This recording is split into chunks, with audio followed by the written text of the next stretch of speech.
best and movie-related show on the planet, the John Campea Show, coming to you from right here on my YouTube channel. I'm, of course, your host, John Campea, and it is an awesome honor and privilege, as it is every day, to have you, our international friends, gather around the virtual water coolers. We talk about our favorite things in the world, movies, movie news, a little bit of television, all sorts of good stuff. And ladies and gentlemen, under the Christmas tree of hope comes a big package known as Mr. Robert Meyer Burnett. Robert, how you doing, sir?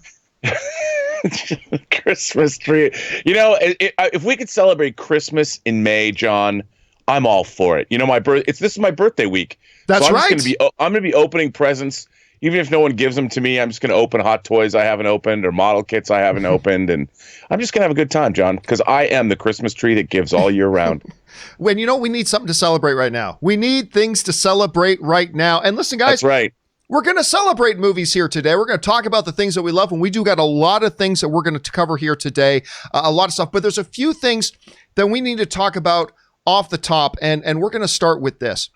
You know, last week, Rob, we discussed the first episode dropped of the new Disney Plus docuseries, The Mandalorian. They're doing an 8-part docuseries. You and I had different feelings on it. You enjoyed the episode, but you were really wanting them to go into more details about how things came about with the Mandalorian episode.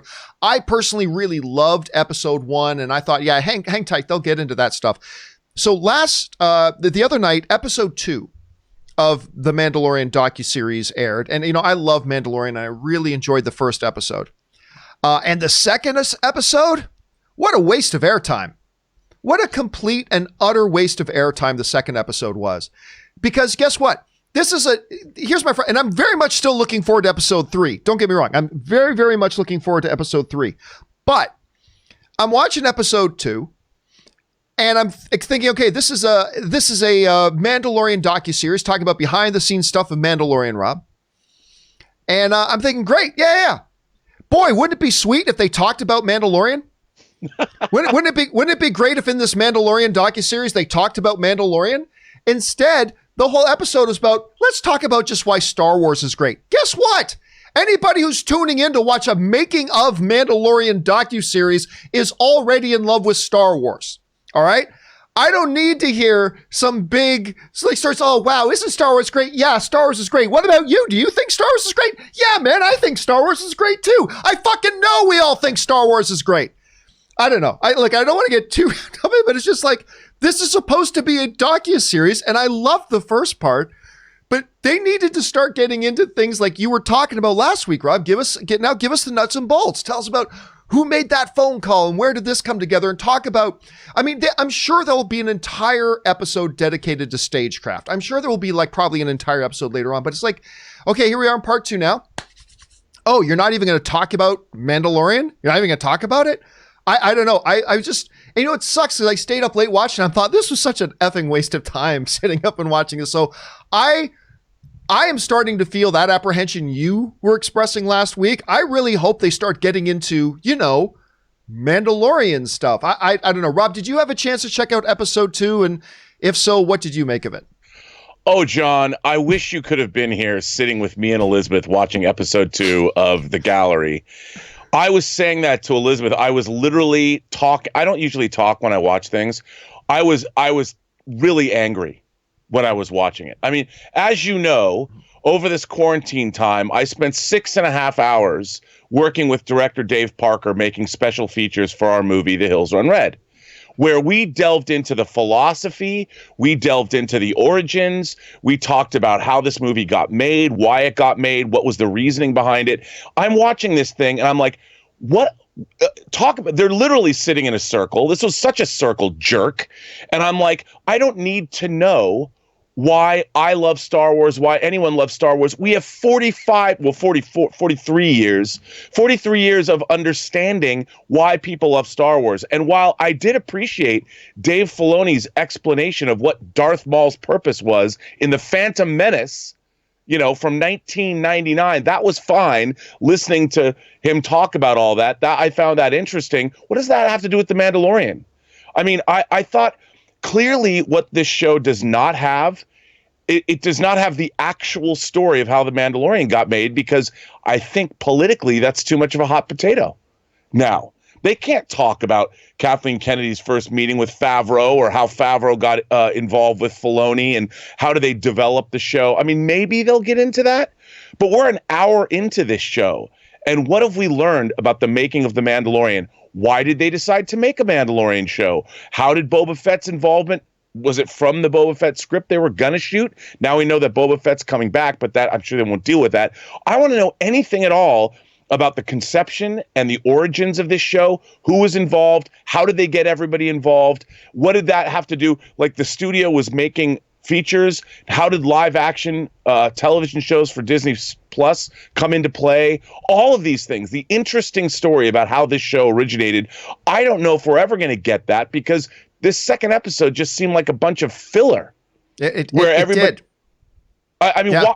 Why are they giving us filler when I mean, I get it, but if you're gonna tout a making of show, and we already live in a world that has the Lord of the Rings Blu-rays, that has the Alien documentaries, that has Charlie de Lauzirika's Dangerous Days, or Cliff Stevenson's documentaries on the making of the Hannibal TV show. We have already got a lot of awesome documentaries that show how things are made. Give us that. As a matter of fact, one of the great DVD documentaries of all times ever made is The Beginning, that was on the episode 1 DVD when it first came out. The Making of Phantom Menace was fascinating. Yeah. Fascinating. And why don't they use that as a model? Yeah. Anyway, don't get me started. But look, the other thing that really got me is I finally started watching The Last Dance, the Michael Jordan era Bulls documentary thing. I'm 4 episodes in. Here's the thing. I get it. Like the first episode of the Mandalorian thing, I got it. You're kind of setting stage. Here are the players, all right? And here are the directors, and kind of went into their contributions. Okay, good. But, episode 1 of The Last Dance, if you want to talk about a great docuseries, episode 1 is, boom, this is what this docuseries is all about. All in the first episode, right? By the way, I'm not huge into wrestling anymore like I used to be when I was younger. My wife is. My wife and Kaori do a weekly wrestling podcast, actually. But Anne popped on before we went to bed last night. She wanted to watch. There's a WWE is doing a ripoff docuseries of The Last Dance, and it's called The Last Ride, and it's documenting the final 3 years of the career of the Undertaker. Right. And so my wife started watching this, and I thought I'll sit down and watch this with you for a minute. Rob, you don't have to be a wrestling fan to love this Undertaker behind the scenes. This is how these last 3 years played out. And it was only episode 1, and I dug it. And I'm just like, okay, it's 8-part series. I'm sure you'll get around to it, but you've already 2 episodes in, and you haven't told us a single thing about how did this show come together? Like, not a single thing. And I don't know. You know what? I shouldn't be upset about it. It's just that you know how excited I was for this docuseries. I love this behind the... No, the one good thing I'll say about that episode, Rob, when when friends of mine and compatriots of mine were hanging Michael Jordan posters on their wall, I was hanging John Knoll posters on my wall. Like, John Knoll was an icon in my circle of people. So John Knoll was, of course, he's the head of effects of Industrial Light and Magic. He was on that documentary. Him and his brother also actually created Photoshop. I mean, the dude is an icon. So it was kind of cool seeing John Knoll, but I just thought it was a bit of a wasted opportunity. Anyway, we got to keep going. John Knoll pitched the idea of Rogue One. That's right. So he actually took that stuff forward and he did that. He's really cool. I would have liked to have heard more from him because maybe he would have talked about, how they made the show. I don't know. Maybe, like you said, Rob, they'll get around to it. Question is, guys, did you see episode 2 of the Mandalorian docuseries? Fingers crossed it just gets better. Anyway, what did you guys think about it? Jump into the comment section below and let us know your thoughts. All right, guys. Next up here, on a much sadder note. Many people will remember him from Seinfeld. Maybe a little bit later, there were people who remembered him from Kings of Queen. The King of Queens, I should say. But Ben Stiller's father, Jerry Stiller, whose career, he had a made career long before Seinfeld ever happened. Oh, yeah. And it is Festivus no more. Jerry Seinfeld has passed away at the age of 92. Ben Stiller confirmed the report. His son, of course, did not report about how, where, when, why, or anything like that. But he has passed away. And of course, it's understandable most people remember him as Costanza's dad in Seinfeld, and he was so great in that. And he had this particular personality he developed later in his career, but he had a massive career that spanned stage, screen, all that kind of stuff. Truly one of the great icons passes away at the age of 92. Rob, your thoughts on the passing of just one of the great, most memorable, recognizable voice recognition faces we've had in the last number of decades, Jerry Stiller. Well, both Ben Stiller's parents, his mother passed away That's right. a while ago as well. And I was a big fan of both of them. I mean, I grew up watching them on so many different things. Ben Stiller's mom, of course, was in the movie Fame, the original Fame, which is one of my favorite movies. She plays a teacher in that. But Jerry Stiller, I mean, my God, talk about a decades-long career. And, when these people pass away, when I hear somebody dies at 92, I'm sad I won't see them again, but I always think, man, what a life well lived, and what a legacy of entertainment they've left behind for people to discover and enjoy decades from now. So I can't be sad really about what they've done. You can only look back and smile at the accomplishment of a life well lived, really. I agree. And it's so great. It's not often, Rob, that you're able to have a guy like him who had different stages of his career. Right. Like there are a lot of stars of yesteryear who had great careers up into the 60s and stuff like that. And then their career winds up and they just live out there. He had like another resurgence. It's like he had two big acts of his career. There's the career he had before Seinfeld, the career he had after Seinfeld.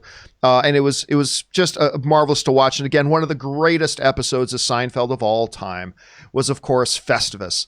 And everybody, I'm sure, will think of that. Serenity Now, ladies and gentlemen, Serenity Now, of course. Anyway, I'm sure you guys will want to share some of your thoughts on this. Of course, once again, he passes away at the age of 92. And our best thoughts and well wishes to everybody associated with him and, of course, his family. All right, guys.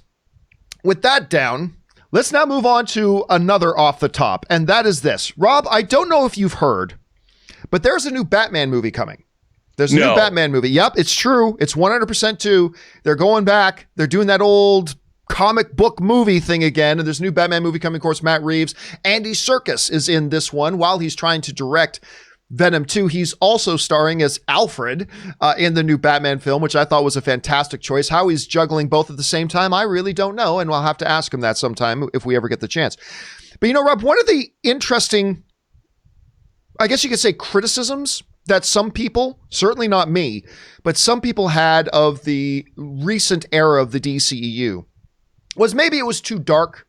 Some people thought maybe it was a bit too dark, a little bit too grim, whatever. And I'm like, have you heard of Batman? Like, do you know what makes Batman tick? But at any rate, there was some criticism about him being too dark. Me, I loved seeing, this dude, Bruce Wayne, whose entire persona was shaped by watching his parents murdered in front of him as a child.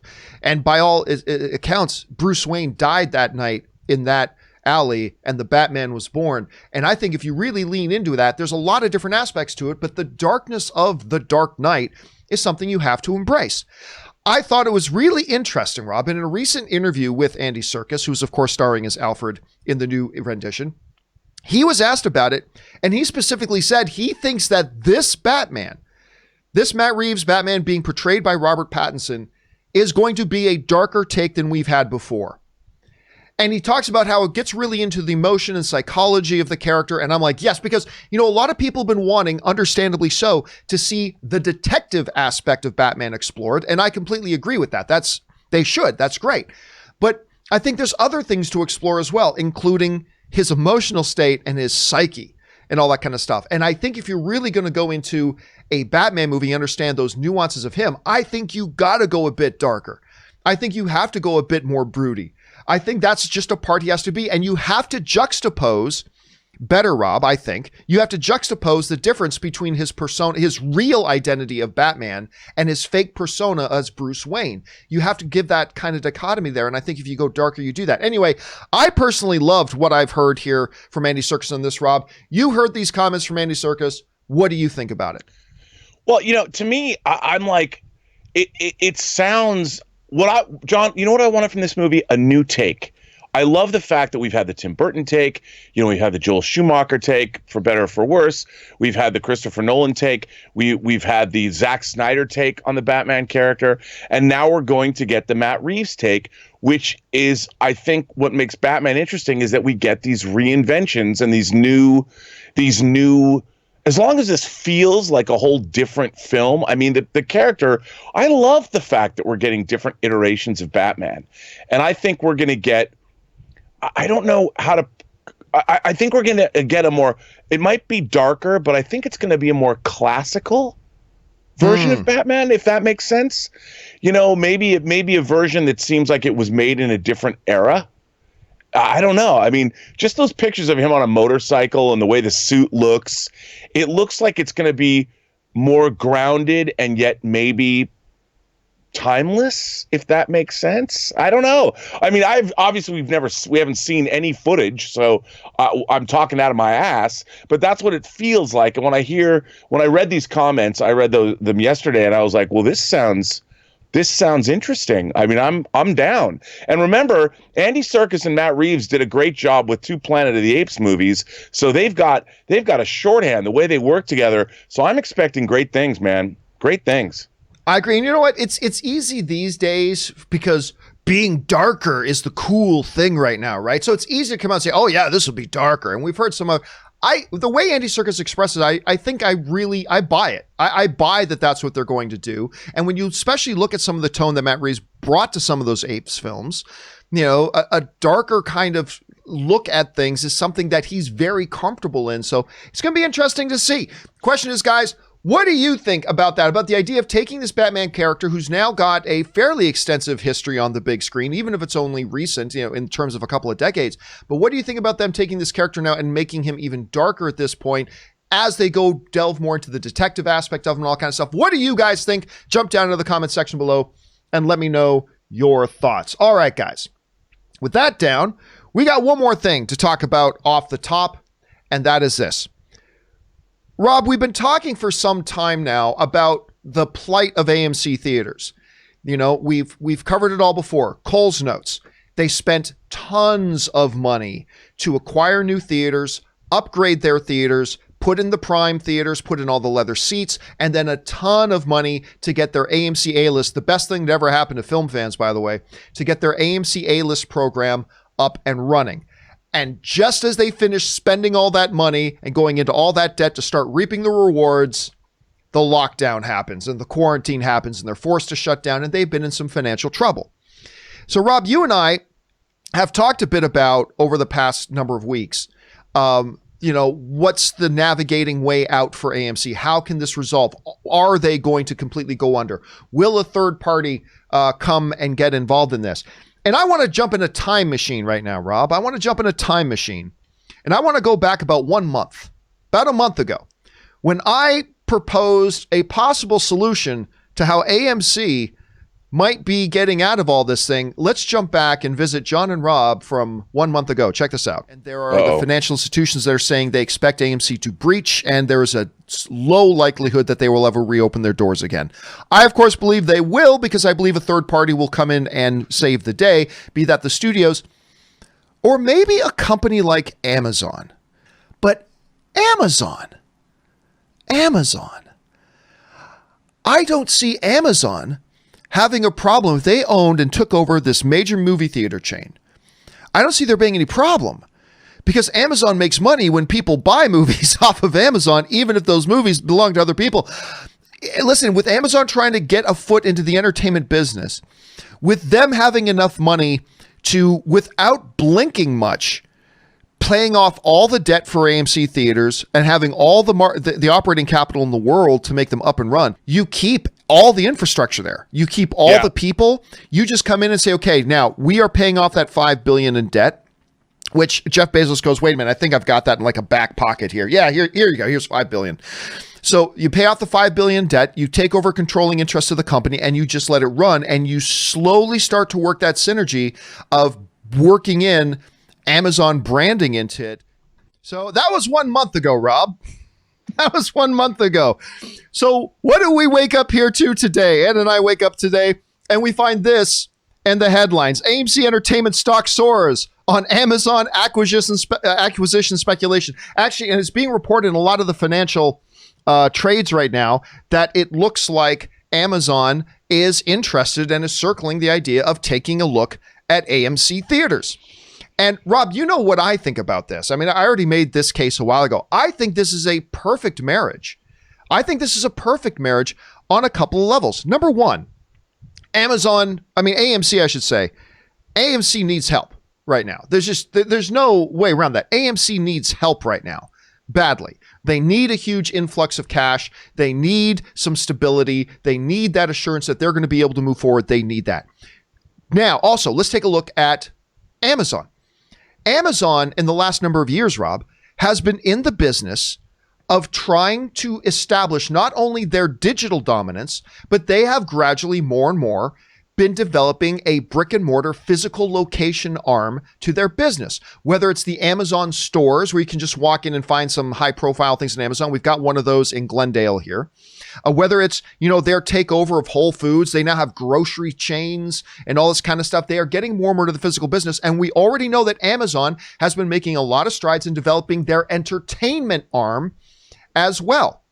And Rob, one of the things I said before that was a hesitation of mine of a studio, an entertainment company taking over theater. Let's say Warner Brothers takes over Regal, right? Well, guess what? You might have to now take a bus 20 miles outside of town to watch a Paramount film, because are they going to play Paramount films again? Whatever. But guess what? Amazon is already in the business of selling other people's stuff. Yeah, you want to come watch a Disney movie at an AMC, which now stands for Amazon Movie Cinemas? You want to come to an AMC theater and watch Disney? Yeah, come on in, because we're going to make money off it. It's great. They're already in that business. This would be a dream. I think this is a dream scenario. And then guess what? You brought this up before, Rob, and I think it was a really important point. What does Amazon know about running a theater chain? Nothing. That's why they just take it over and keep all the infrastructure in place. You keep the CEO, you keep their executive officers, you let them continue to run, you just give them oversight, and gradually over time you start to integrate. Who knows? Maybe AMC A-List gets rolled into Amazon Prime. Amazon Prime member? You're an A-List member. I mean, I don't know, but I think the possibilities are endless. I loved this idea before. I still love it now. But now it should be pointed out here that these reports have not said that this is imminent. They're saying there's been some initial discussions. They don't know. They don't even know if these discussions are still ongoing. But clearly, Rob, the people at AMC and Amazon carefully study what Robert Meyer Burnett and John Campea say on the John Campea Show and take action when we speak. But anyway, Rob, you see these reports. What are you thinking about this notion now of an Amazon possibly looking at taking over an AMC Theaters? Well, on my own show, I reported on an article that a guy wrote in Medium, really smart article about how Hollywood would move forward, how the entertainment business would move forward. And he postulated about a month ago that Amazon taking over studios would be a very good thing, because exactly what you said. They've got brick and mortar stores that they can use the space to a better advantage, that there's a lot of space in movie theaters that maybe are not, like, imagine, John, like something like the ArcLight, or like an AMC that has 16 theaters, right? Well, what if they took it over and 2 of those theaters were not theaters anymore, but they used them for retail space, or put other things in those auditoriums and turned it into a 14-plex with 2 stores, like 2 Amazon whatever, whatever they want to sell. And it's, I think they could turn it into an amazing conglomeration. You could rebrand it, like you said, Amazon Movie Theaters. What if it's Amazon's Master Cinema, or something? And it's all Dolby.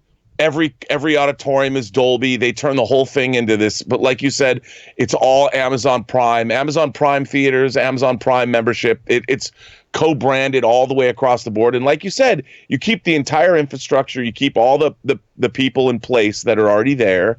And I think it could be, look, there's a lot of people that are scared of Amazon's dominance all over the world. But right now I'm thinking about how can we save our movie theaters? And I think Amazon also being in production, I'd like to see more Amazon product in movie theaters. Like maybe they would launch, I don't know, a series there. Like I would love to have seen the first 3 or 4 episodes of Jack Ryan in a movie theater, right. or The Expanse. Amazon has The Expanse. what if you had an opportunity to come watch episodes of The Expanse in a theater? Man, I'd love that. Or an upcoming Lord of the Rings series. Oh, yeah. Oh, yeah. I mean, you could come in and they could even do a thing where they show an episode of a show as a short subject, and then they show a movie.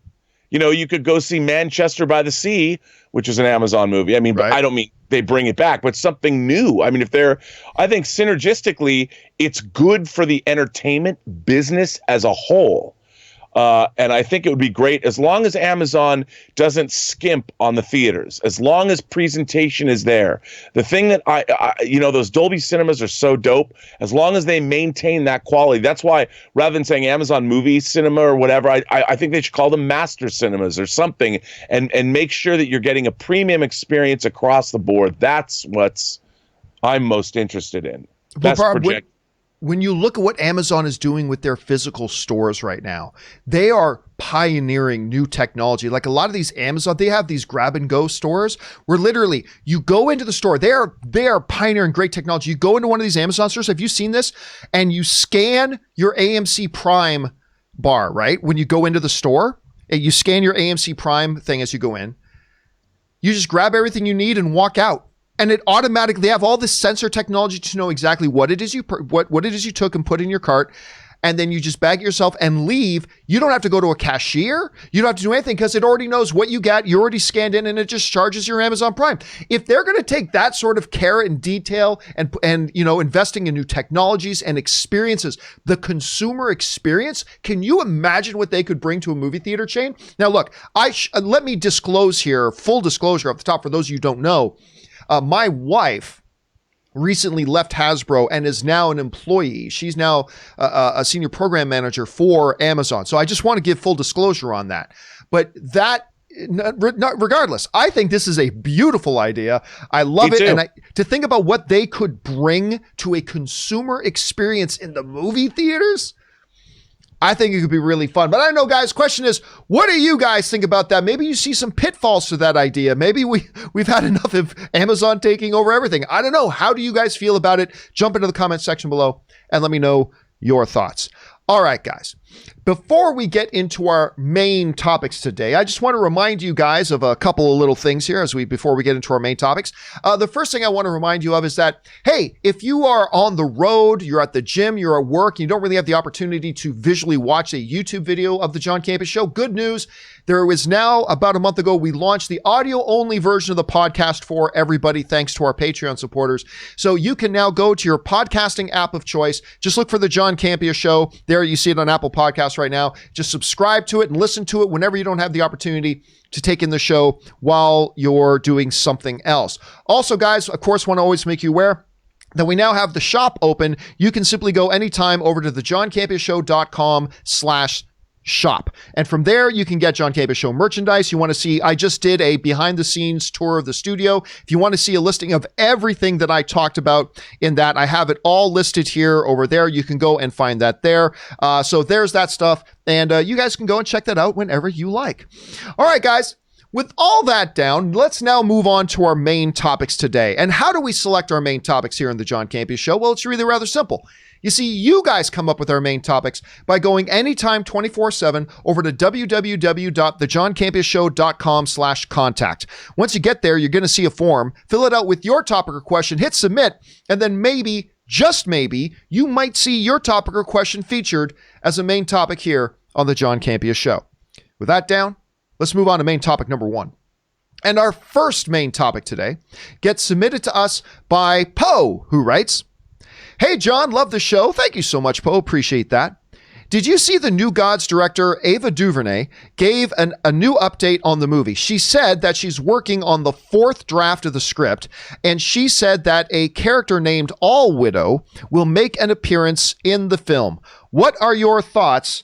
And stay safe." All right. Thanks a lot for sending that question in, man. And yeah, so what Poe is referring to, as we go over here and take a look at that, Ava DuVernay, who was announced, it feels like in 2012, that she was going to direct a New Gods movie, but in all seriousness, it was like 2017, 2018. It's been a couple of years, it feels like, since she announced it. She got on her social media, and she did mention Because you asked so nicely, working on a 4th draft of a scene featuring all Widow this week, XO. So she is still working on this thing. Now, listen, they announced this forever ago. I said at the time that I have my doubts that this project is ever going to see the light of day. And let me update that. I still have my doubts that this project is ever going to see the light of day.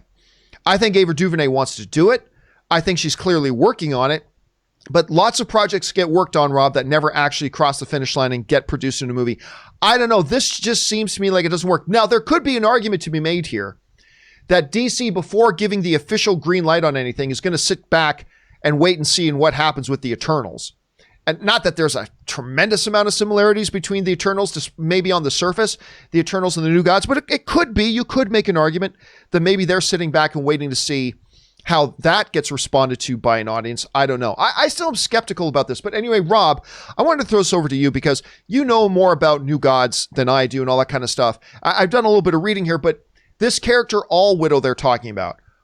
What's your reaction to her talking about she's going to be including this character, and what ramifications could that have on the project as a whole? Well, she's Queen of the Spiders, and she's a good guy, or a good queen, and she assists. She's an ally of the New Gods against their struggle against Darkseid. It's kind of a deep cut, sort of. When I hear that she mentions All Widow, I'm like, that wouldn't be at the top of my list for one of the characters that I would want to see. Not that won't be cool, but I'm more interested in Mr. Miracle and Big Barda and Orion. And I think it's kind of odd that she mentions that. It's cool, but I would rather know that more marquee characters are going to be in the New Gods. But again, I keep thinking about, I like Ava DuVernay. She's done some great work. I mean, Selma and the 13th, that documentary, great. But I really didn't like A Wrinkle in Time. And that was a book I grew up with. So I'm skeptical. I'm going to maintain a high level of skepticism for this movie, John. I want it to be good. I want it to come out. I love Kirby's Fourth World. I please make this good. Yeah, I don't know if it's. I'm with you on Wrinkle in Time. I wanted to like Wrinkle in Time. Oh. Not a good film, but it's funny though, because I remember you and I even had a discussion. There were people out there, like before this movie came out, there were people out there who said A Wrinkle in Time is kind of unfilmable. Like it's almost like the Silmarillion in a way. It's like almost unfilmable. How are you going to do that?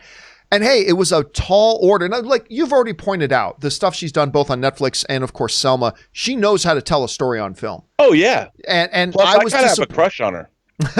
And I was disappointed with Wrinkle in Time like you were. I still don't believe this project's actually going to happen. I'm not saying 100% it won't. I'm just saying I remain skeptical. Do you think this project's actually going to happen? Do you think Warner Brothers will actually do a New Gods movie? I think this movie, from a tonal standpoint, is a tough nut to crack. I remember, John, wondering, could they make a Thor movie work in the same universe as Iron Man?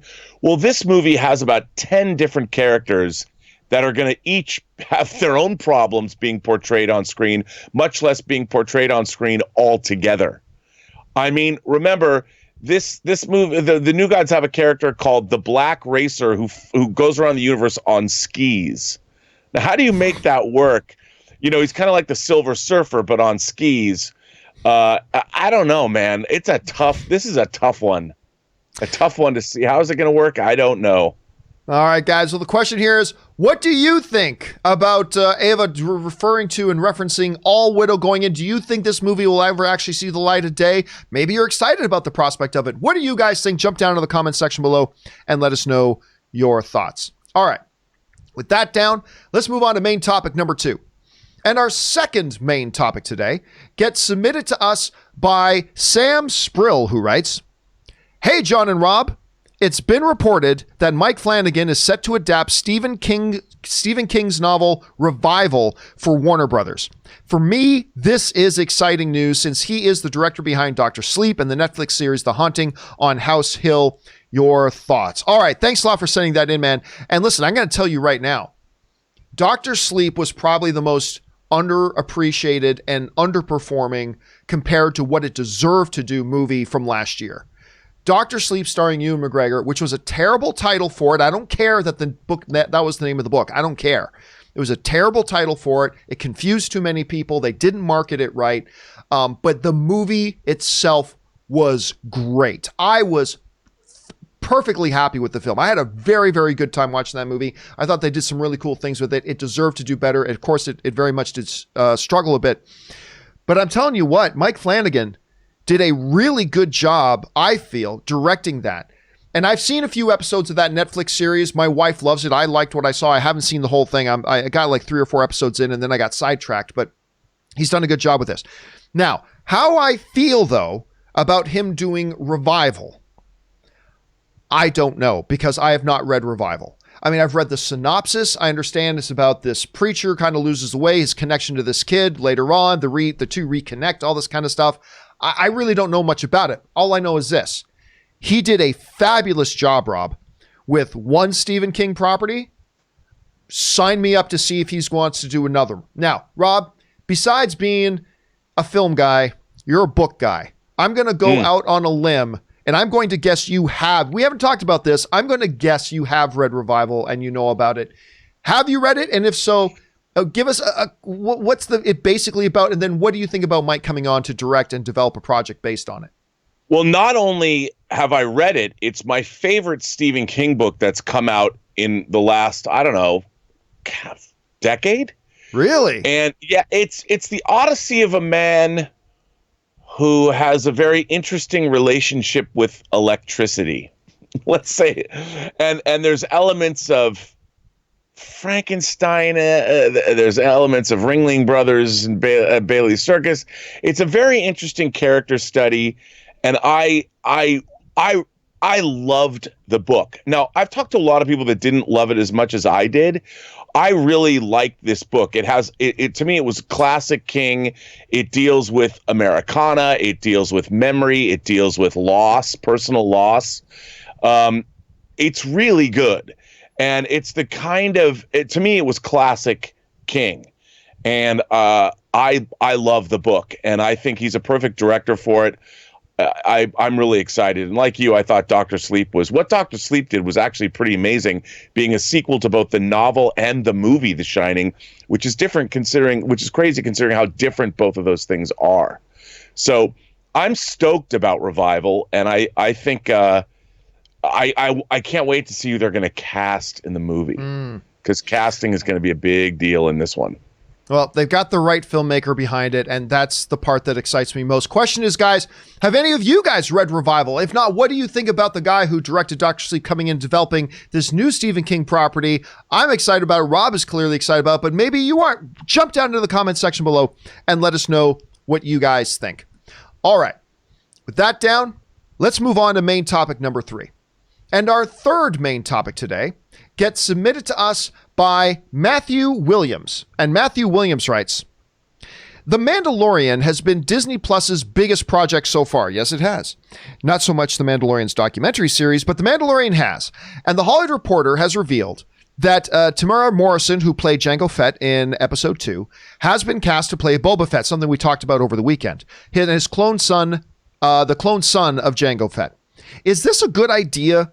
I thought Boba Fett died in Jedi. Are they trying to make up for not making a Boba Fett movie or series? Thanks for all you do, and stay safe. All right, thanks a lot for sending that in, man. And yes, the news broke on Friday, actually, that Morrison, the actor who played Jango Fett and was just recently in Aquaman, by the way, and we liked him as Aquaman's dad in that very much. But that Hollywood Reporter saying he's coming into Mandalorian Season 2, and he's going to be playing the bounty hunter, Boba Fett, who they, of course, teased in the episode Gunslinger of Season 1 of Mandalorian. That's got a lot of people excited. I'm torn. I'm not going to lie. I'm torn on the idea of Boba Fett coming in. And I talked about this on Open Mic this weekend because on the one hand, I don't like Star Wars shrinking the universe. Like, I don't like that every time we go into a Star Wars property, we have to trip over another character we've already met and we already know. You know, Rob, the analogy I've always given is that, you know how if you live in a big town or a small town, by when you walk out your front door, how long does it take you to bump into somebody you already know? If you walk out your door and you can walk around for an hour or two and not see anybody you know, you probably live in a Los Angeles or New York. You probably live in a really big world. However, if you step out your front door and you immediately at your doorstep run into 5 people you know, chances are you probably live in a pretty small town. And Star Wars, to me, over the years, has continuously shrunk and shrunk and shrunk and shrunk the Star Wars universe instead of embracing the expansion of it. And one of the things I loved about Mandalorian was it's the first real new Star Wars thing that we've gotten that just was all new.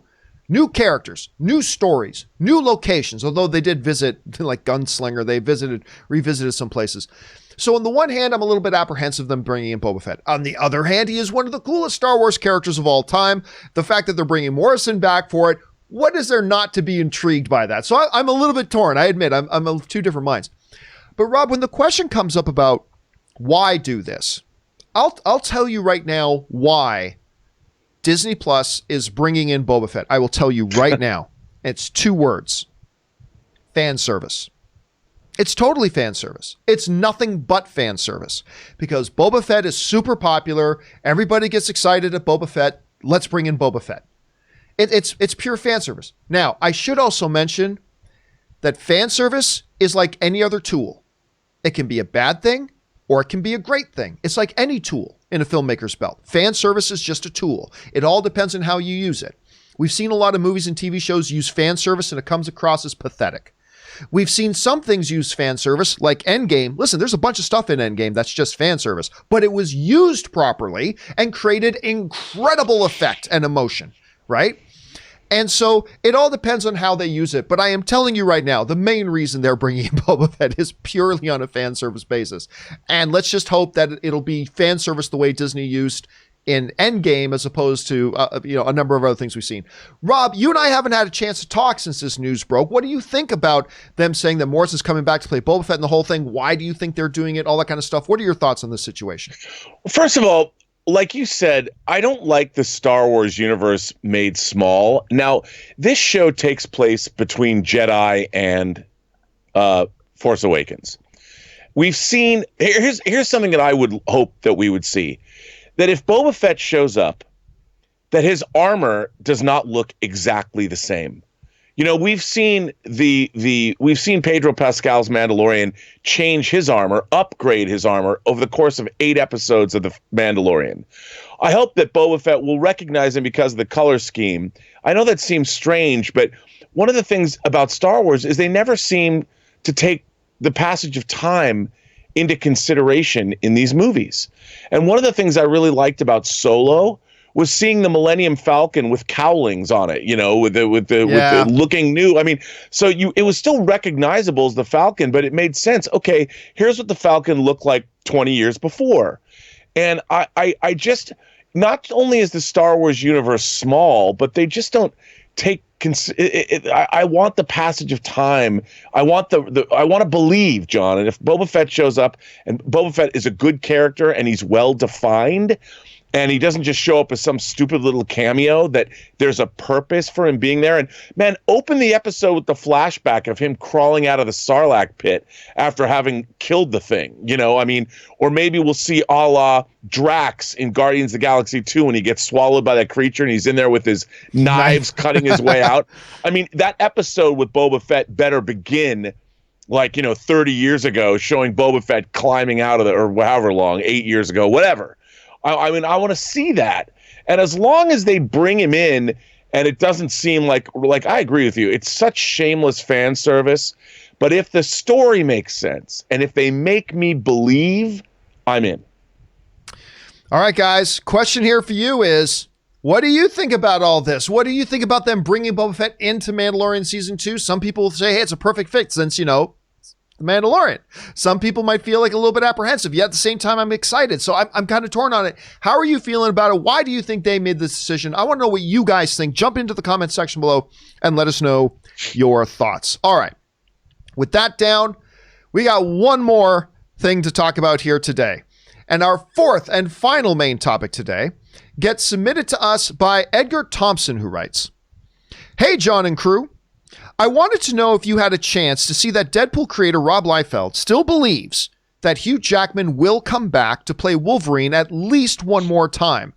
With the whispers and rumors that Jackman might return already, does this add any credibility to those rumors? All right, thanks a lot for sending that in, man. And yes, ever since, Hugh Jackman announced that he was hanging up the claws for good, there have been constant rumors and buzzing that, Hugh Jackman's coming back. Did you know Hugh Jackman's coming back? Did you hear all this? Rob, I still remember when one of the first promo images of Thanos came out before Infinity War, and it showed that Thanos had like the 3 scars down the side. I still remember this massive thing online about this is proof and confirmation that Wolverine is going to be in it because 3 claws. I mean, but that's the thing. That just kind of shows how much everybody loves Hugh Jackman as Wolverine, and everybody's wanting to see it. And yes, in recent days, we have had more whispers and more speculation about it. Now, adding to that comes Deadpool co-creator Rob Liefeld, who said the following. He was asked about the possibility of a Hugh Jackman, talking about the future Deadpool and possibility of Hugh Jackman coming back and who they might cast next. This is what he said. I'm stuck on Hugh Jackman. Having met Hugh and having loved Hugh, there is only Deadpool because of Wolverine. I was doing Deadpool in the comics to get to Wolverine. Wolverine was always the goal. I can't answer the question on Wolverine because I'm stuck on Hugh Jackman. I hope to God he comes back. I do. He's been seriously firm that he's not going to be Wolverine, and I don't believe him. I foolishly don't believe him. Rob Liefeld is saying he still believes that Hugh Jackman will come back. And this is compounded by the fact that we've had a lot of people, recently, even in the last month, Rob, there have been more whispers and rumors and things made up. Did you hear that Disney is talking with Hugh Jackman about him coming back to play Wolverine? And I'm sure when you have somebody as connected into that universe as Rob coming out and saying, I don't believe that Hugh Jackman is done, I believe he's going to come back, that's only going to spark it even more. Here's the thing about that, though. I completely believe Hugh Jackman is absolutely done playing Wolverine. He's absolutely done playing Wolverine. It just, for a couple reasons. One, he played the character for well over a decade, almost 2 decades, 2 decades. He played the character for about 2 decades. All right. He had the fabulous swan song in Logan, but Rob, beyond that, when you look at Hugh Jackman, one of the reasons he said emphatically about why it was time for him to hang him up as Wolverine was because he's getting older and he simply does not want to do what a guy like him needs to do to look the way he has looked as Wolverine. He simply doesn't want to do that anymore. He does not want to have to do 3-hour-a-day workouts and all this kind of stuff. He wants to spend time with his wife and kids and act in different things. And by the way, his newest movie that's on HBO right now is fantastic. Bad Education with him and Allison Janney. It's amazing. Go and watch it if you have a chance. It's on HBO now. But he wants to do different types of projects. He wants to embrace and get back to doing musicals, and he wants to do all this kind of stuff. But at the end of the day, he just does not want to do what he had to do to look like Wolverine. And if you saw him recently, while he is clearly still in really good shape, he's not in Wolverine shape anymore. And I just don't think at his age, I don't think he's got, and with the kids that I just don't think he has any interest in doing it. He did his due, Rob. He served his time. He served the fan community so well. And I appreciate what Rob Liefeld is saying. I do. I appreciate that there are fans like myself who would love to see him come back as Wolverine. God, even as just a cameo in a Deadpool movie, would love to see it. I think we just have to come to grips with the fact that he's done. He's insisted he's done. He's clearly looking like he has no interest in getting back in that type of shape. He's moving on, and I think we do too, and we just need to look forward to a new Wolverine. But Rob, let me ask you. You've heard the whispers and rumors as well. Now, compounding that, somebody like Liefeld coming out and saying these things, where do you think things stand right now in terms of Hugh Jackman maybe coming back as a Wolverine sometime? What do you think? I'm with you on this, dude. I think that Logan was such a great way to take that character out. How many actors play a fictional character for 18 years and do it as well? Arguably, his best Wolverine was his last Wolverine. And I think, he played Wolverine from 2000 to 2017. That's 17 years. And like you just said, the guy's in his 50s now. To get into that kind of Wolverine shape, I mean, I could see him if they did some kind of a cameo, but it's not like you're gonna get whatever he would be in a Deadpool movie. It would be a joke, like literally, it would be this funny, wacky, jokey thing. And I just don't think that Hugh Jackman, after doing Logan, would come back as some kind of a throwaway guffaw to the legacy of that character. I just don't think that he'll do it unless he comes back and he's actually playing Hugh Jackman, the actor who played Wolverine. I could see them doing something like that in a Deadpool movie, but I don't know. I don't think he's going to come back, man. I don't see it. I think you're 100% on the mark there. I think the possibility exists of a quick cameo and a wink, that sort of thing. Because obviously, look, the relationship between Hugh Jackman and Ryan Reynolds, their online feud, their Twitter feud is the things of legend. It's like one of the funniest things online. But these two guys are great together. They have a great relationship. People would love to see even just a thing. He doesn't have to work out. Put on the leather jacket, have Deadpool bump into him in a bar for a second, just freak out. Oh my God, you're him, or something like that, and then leave. Look, that's always within the realm of possibility. That can always happen. But the dream that I think a lot of us fans have of seeing a true Deadpool Wolverine with Ryan Reynolds and Hugh Jackman on screen together, I would love to see that, but it's just not going to happen. And I think, I read somebody say, Rob, Hugh Jackman owes it to the fans to come back for one more ride. And I would say the F with that. Hugh Jackman gave the fans nearly 2 decades of this character, of busting his ass and working his ass off. And he reaped great rewards, sure. And he kept coming back and doing it and ended it with one of in my opinion, Rob, one of the top 3 greatest comic book movies of all time in Logan. He served the fans for a long time. And if he says it's time for him to move on, I think this whole, don't besmirch his legacy as Wolverine by going, he owes it to the fans. No, he gave to the fans. He gave to The Office. Come on. He did. That's a great way to put it. He did it. So I don't know. Who knows? Guys, what do you think about this? Do you think, oh my God, why are people still talking about this again? Or are you thinking like, hey man, listen, if Robert Liefeld is saying he believes Jackman's still going to come back, maybe there's something to it. What do you think about, would you even want to see Hugh Jackman come back as Wolverine at this point? Or is it just time with the X-Men coming into the MCU? Is it just time to start fresh and give us our new Wolverine? What do you guys think? Jump down into the comments section below and let us know your thoughts. All right, guys. With all that down and out of the way, we're going to move on to our live questions here in just a minute. Just a reminder, there are 2 ways to send in your live questions. Number 1, the best way to do it is to simply use the tip link that you can find the link in the top of the description of this video. Then you just go and click. It's streamelements.com/movieblogtv/tip. The other way you can do it is by using the super chat feature right here on YouTube if you are watching live. Now, I'm going to let you guys know, I made this announcement on Open Mic on Saturday. Because I've been doing play-in chats through the week, there have been a few questions that got skipped and missed and overlooked because, I do play-in chats and what got mixed in with what were questions meant for the John Campea Show. So starting this past weekend, I am separating out the questions. So we're going to answer the tip questions first, and then we will answer the super chat questions, just so I can separate them as I'm doing play-in chats to make sure nobody gets their questions missed. So I'm going to do them separately, and there we go. And we will do that when we come back. So for now, Robert and I are going to take a quick, probably 2.5 minute break here. I'm going to stretch the legs. We're going to refill our drinks, rest the vocal cords. So if you guys will hang tight with us, don't go anywhere. We will be right back with your live questions. We'll see you in just a minute.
guys, and we are back. Thank you so much for your patience and indulgence as we took a little bit of a break there. And for now, let's dive in to your questions that you guys have been sending in. We're going to start things off here with Armando Martinez, who writes, recently watched a lot of Star Wars content, really loved the Latin representation in recent projects. Diego Luna, Oscar Isaac, Pedro Pascal, such great actors. True, no, it's great. And it is really good to see Star Wars being such a big, vast galaxy when they're not shrinking it by bringing in all characters we already know, but it's see them bringing in more and more inclusion and stuff like that as well. It is really great to see. And those are the key thing here, Armando, is that those are all great performers. That's the important thing, and it's really good to see. All right, the film guy writes, hey, John, regarding the cameras used for your documentary, if you are hoping that it could possibly go to a streaming service, they generally only accept films shot with a minimum of 10-bit video codec, and the Sonys you have are only 8-bit. Best regards. See, there's a little bit of confusion in that. And Rob, I remember this happened. There was a lot of confusion because remember this, Rob, that a little while ago, there was like these guidelines put out by Netflix saying these are the types of cameras that have to be used to make Netflix series. The thing is, that was true of cameras and equipment being used for Netflix originals. Netflix and many other streaming services, they actually would still get other movies and projects that were not, like for instance with Netflix, I know for a fact there are a bunch of projects that they have taken onto the service that aren't Netflix originals and weren't made under the Netflix banner, but they've acquired them to put them on regardless, even though they don't meet those specifications. So I did look into that, and apparently, yes, the streaming services will still acquire projects regardless if it meets those technical requirements or not. There are certain ones that they do. But Rob, have you heard anything different about that? No, but I mean, I'm working on this Netflix project. They have very strict guidelines of what they want in terms of deliverables and in terms of technology. So, yeah, I mean, some things that they like, it wasn't under those guidelines, and they will acquire things. But they are pretty strict. When it comes to their original programming, yeah, they absolutely are. All right, next one up. JJ the Sith Plane sends in a $50 tip. Thank you so much for that, JJ the Sith Plane, for supporting the channel on that level. And if there is a question in here, we will answer it now and answer it in its own standalone video in the next couple of weeks. Keep your eyes open for it. That's right. JJ the Sith Plane writes, hey, John, one of my favorite movies is Apocalypto. It is a crazy film and brilliantly directed by Mel Gibson, actually. So last night, me and my girlfriend wanted to watch it, only to realize it was nowhere to be found. No streaming, not even to buy. What's the deal with this? I have to believe that's not true because I watched it on streaming, like not Netflix, but I watched it on streaming like a year or two ago. I know I've watched it on streaming, so I know that can't be true. I don't know. I couldn't tell you off the top of my head where it is, but it's available. It's available somewhere because I've watched it. I couldn't tell you right now where I got it from. I want to say I got it from Google Play Store because that's where I normally get my digital content, but I can't remember that for sure. Rob, have you heard anything about this at all? No, I haven't. That doesn't mean it's not out there. It's not. I just maybe I haven't been paying attention. All right. Hey, listen, JJ, I'll tell you what, I will look into that a little bit more and see what I can find. So keep your eyes open for when I do your question as its own standalone video on the channel. Again, thank you for supporting the channel on that level, dude. And I will see what I can find out for you. Thanks for writing that in, man. All right. JJ Sith Plane also sends in another $50 tip. Thank you so much for that, dude. He writes in, a few days ago, I was on Netflix and so happened to stumble across one of my guilty pleasures, Mortal Kombat. I love that movie so much, regardless of how horrible it is. What is one of your favorite movies that's just bad? And well, first of all, Rob, I gotta say, like Mortal Kombat, it is truly the epitome of a movie that I just look at and go, this was not a good movie. And oh my God, I love it so much. I love Mortal Kombat. But the one that I often go to, when people talk about guilty pleasures or movies that are truly, truly terrible, but I get enormous amounts of entertainment from watching them. You know what I'm going to say, Rob? It's Vanilla Ice's Cool as Ice.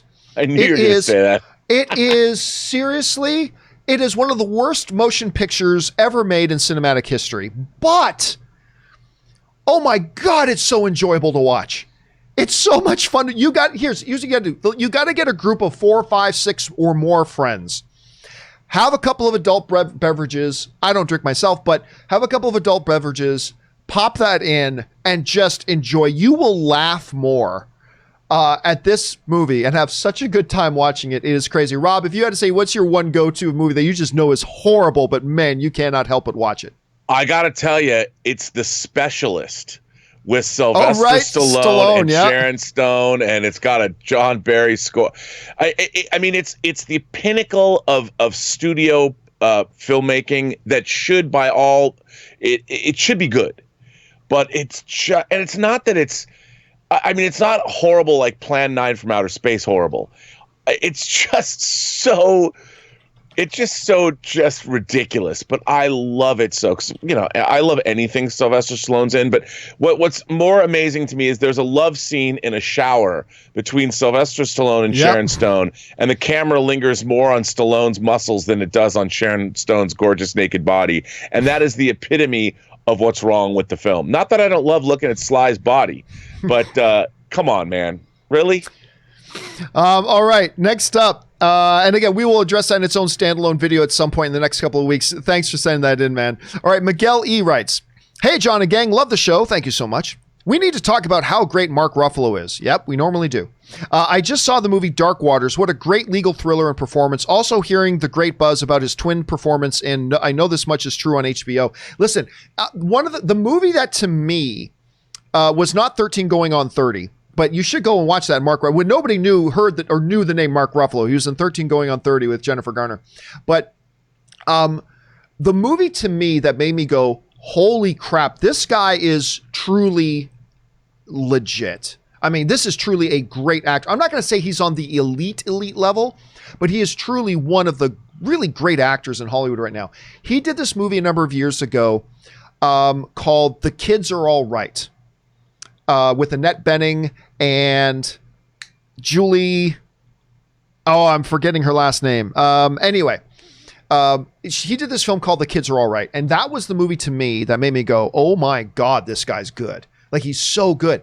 But he's also, I mean, talking about Dark Water, it just kind of came in and then flowed out with barely a whisper. But I believe it was directed by Bill Haynes, and it had Bill Pullman, who I love. It had Anne Hathaway, who I love. It had Tim Robbins, Shawshank Redemption alum, who I love. It's a really, really good little movie. And it didn't get the attention it deserved, Miguel, at all. So I completely agree with you. All right, next up, 50 Shades of Geek writes, "Thanos in Endgame didn't know who Scarlet Witch was because it was Guardians of the Galaxy Thanos 2014, and Scarlet Witch wasn't around until Age of Ultron in 2015. In the words of Bruce Banner, time travel." Actually, that's a good point. That's a very, very good point, actually. So, Rob, what he's referring to here is somebody brought up the Scarlet Witch thing, and I talked about just how great that scene was. Like, that scene between her and Thanos, it was 3 iconic lines. "You took everything from me." Thanos, "I don't even know who you are." Both incredible badass lines. And then the line that I believed defined Scarlet Witch for the MCU moving forward, "You will." That's the line to me that completely defined that character. But at any rate, I said, but you know what? Thanos was playing with her because he clearly, he already studied the heroes of Earth. He knows who the heroes of Earth are, because we know that from his talk with Tony. But 50 Shades of Geek just brought up a good point. This was Thanos of a few years previous, before Scarlet Witch really became a presence on Earth. I think that solves my issue. Unless you don't think it does, Rob. Can you think of anything? No, I think that's absolutely correct. And that's one of the things I really appreciated about the writing in Endgame and Infinity War. They really know their stuff. And I think that was important. And I think that was there's a lot going on there, because also the Gamora that we see at the end of Endgame, obviously certain things haven't happened yet there either. Yep. And that's important to remember. And I'm sure they'll explore that in the next Guardians of the Galaxy film. All right, 50 Shades also writes, "The Lion King, the 1994 classic version, is my favorite movie of all time. It's a perfect movie. Why do you think Mufasa didn't just tell Simba that Scar killed him and that he was innocent? In my opinion, he felt that was something Simba needed to figure out by himself." If you're talking about Force Ghost Mufasa, I don't know. I mean, it was Force Ghost Mufasa. What else are we going to call him up in the clouds? Simba. I mean, what else are you going to call him? It's Force Ghost Mufasa. I don't know. Maybe you're right. Maybe it's the same thing about Like, why didn't Obi-Wan, when he appeared to Luke in the frozen wastes of Hoth, so, Luke, you must go to Dagobah, and there you'll be trained by Yoda, the Jedi Master who instructed me. Oh, by the way, Darth Vader's your dad. Bye! Like, why didn't Ben tell him that? I don't know. Maybe he just figured something he would learn in his own time. It's a good question. Rob, why didn't Force Ghost Mufasa just tell Simba, oh, by the way, you got to go take out your uncle because he's the one who killed me? I don't know. What do you think? Well, I do think it is that. It's the wisdom. These characters realize that they have to discover these things on their own because that's the only way they're going to learn. You know, you come to grips with the reality of a situation. I mean, not everybody has a Force ghost to have them to help them deal with their lives. And I think sometimes you have to understand that you have to let the universe unfold the way it should. And if these Force ghost people were interfering with the lives of their former family members or whatever, or friends, it could really screw things up. I mean, can you imagine what if like Luke's like Ben, on Dagobah, and like you said, Luke's just this side of death, and Ben's like, yeah, like, by the way, bruh, Vader's your dad. And then he disappears, and then Han Solo rides up on the Tauntaun. What would happen then? The shock might have killed Luke, By the way, Force ghosts run deep in Hollywood. Rob, I know you were a fan of the television show Dexter. That whole show was based on a relationship between Dexter and his Force ghost dad, right?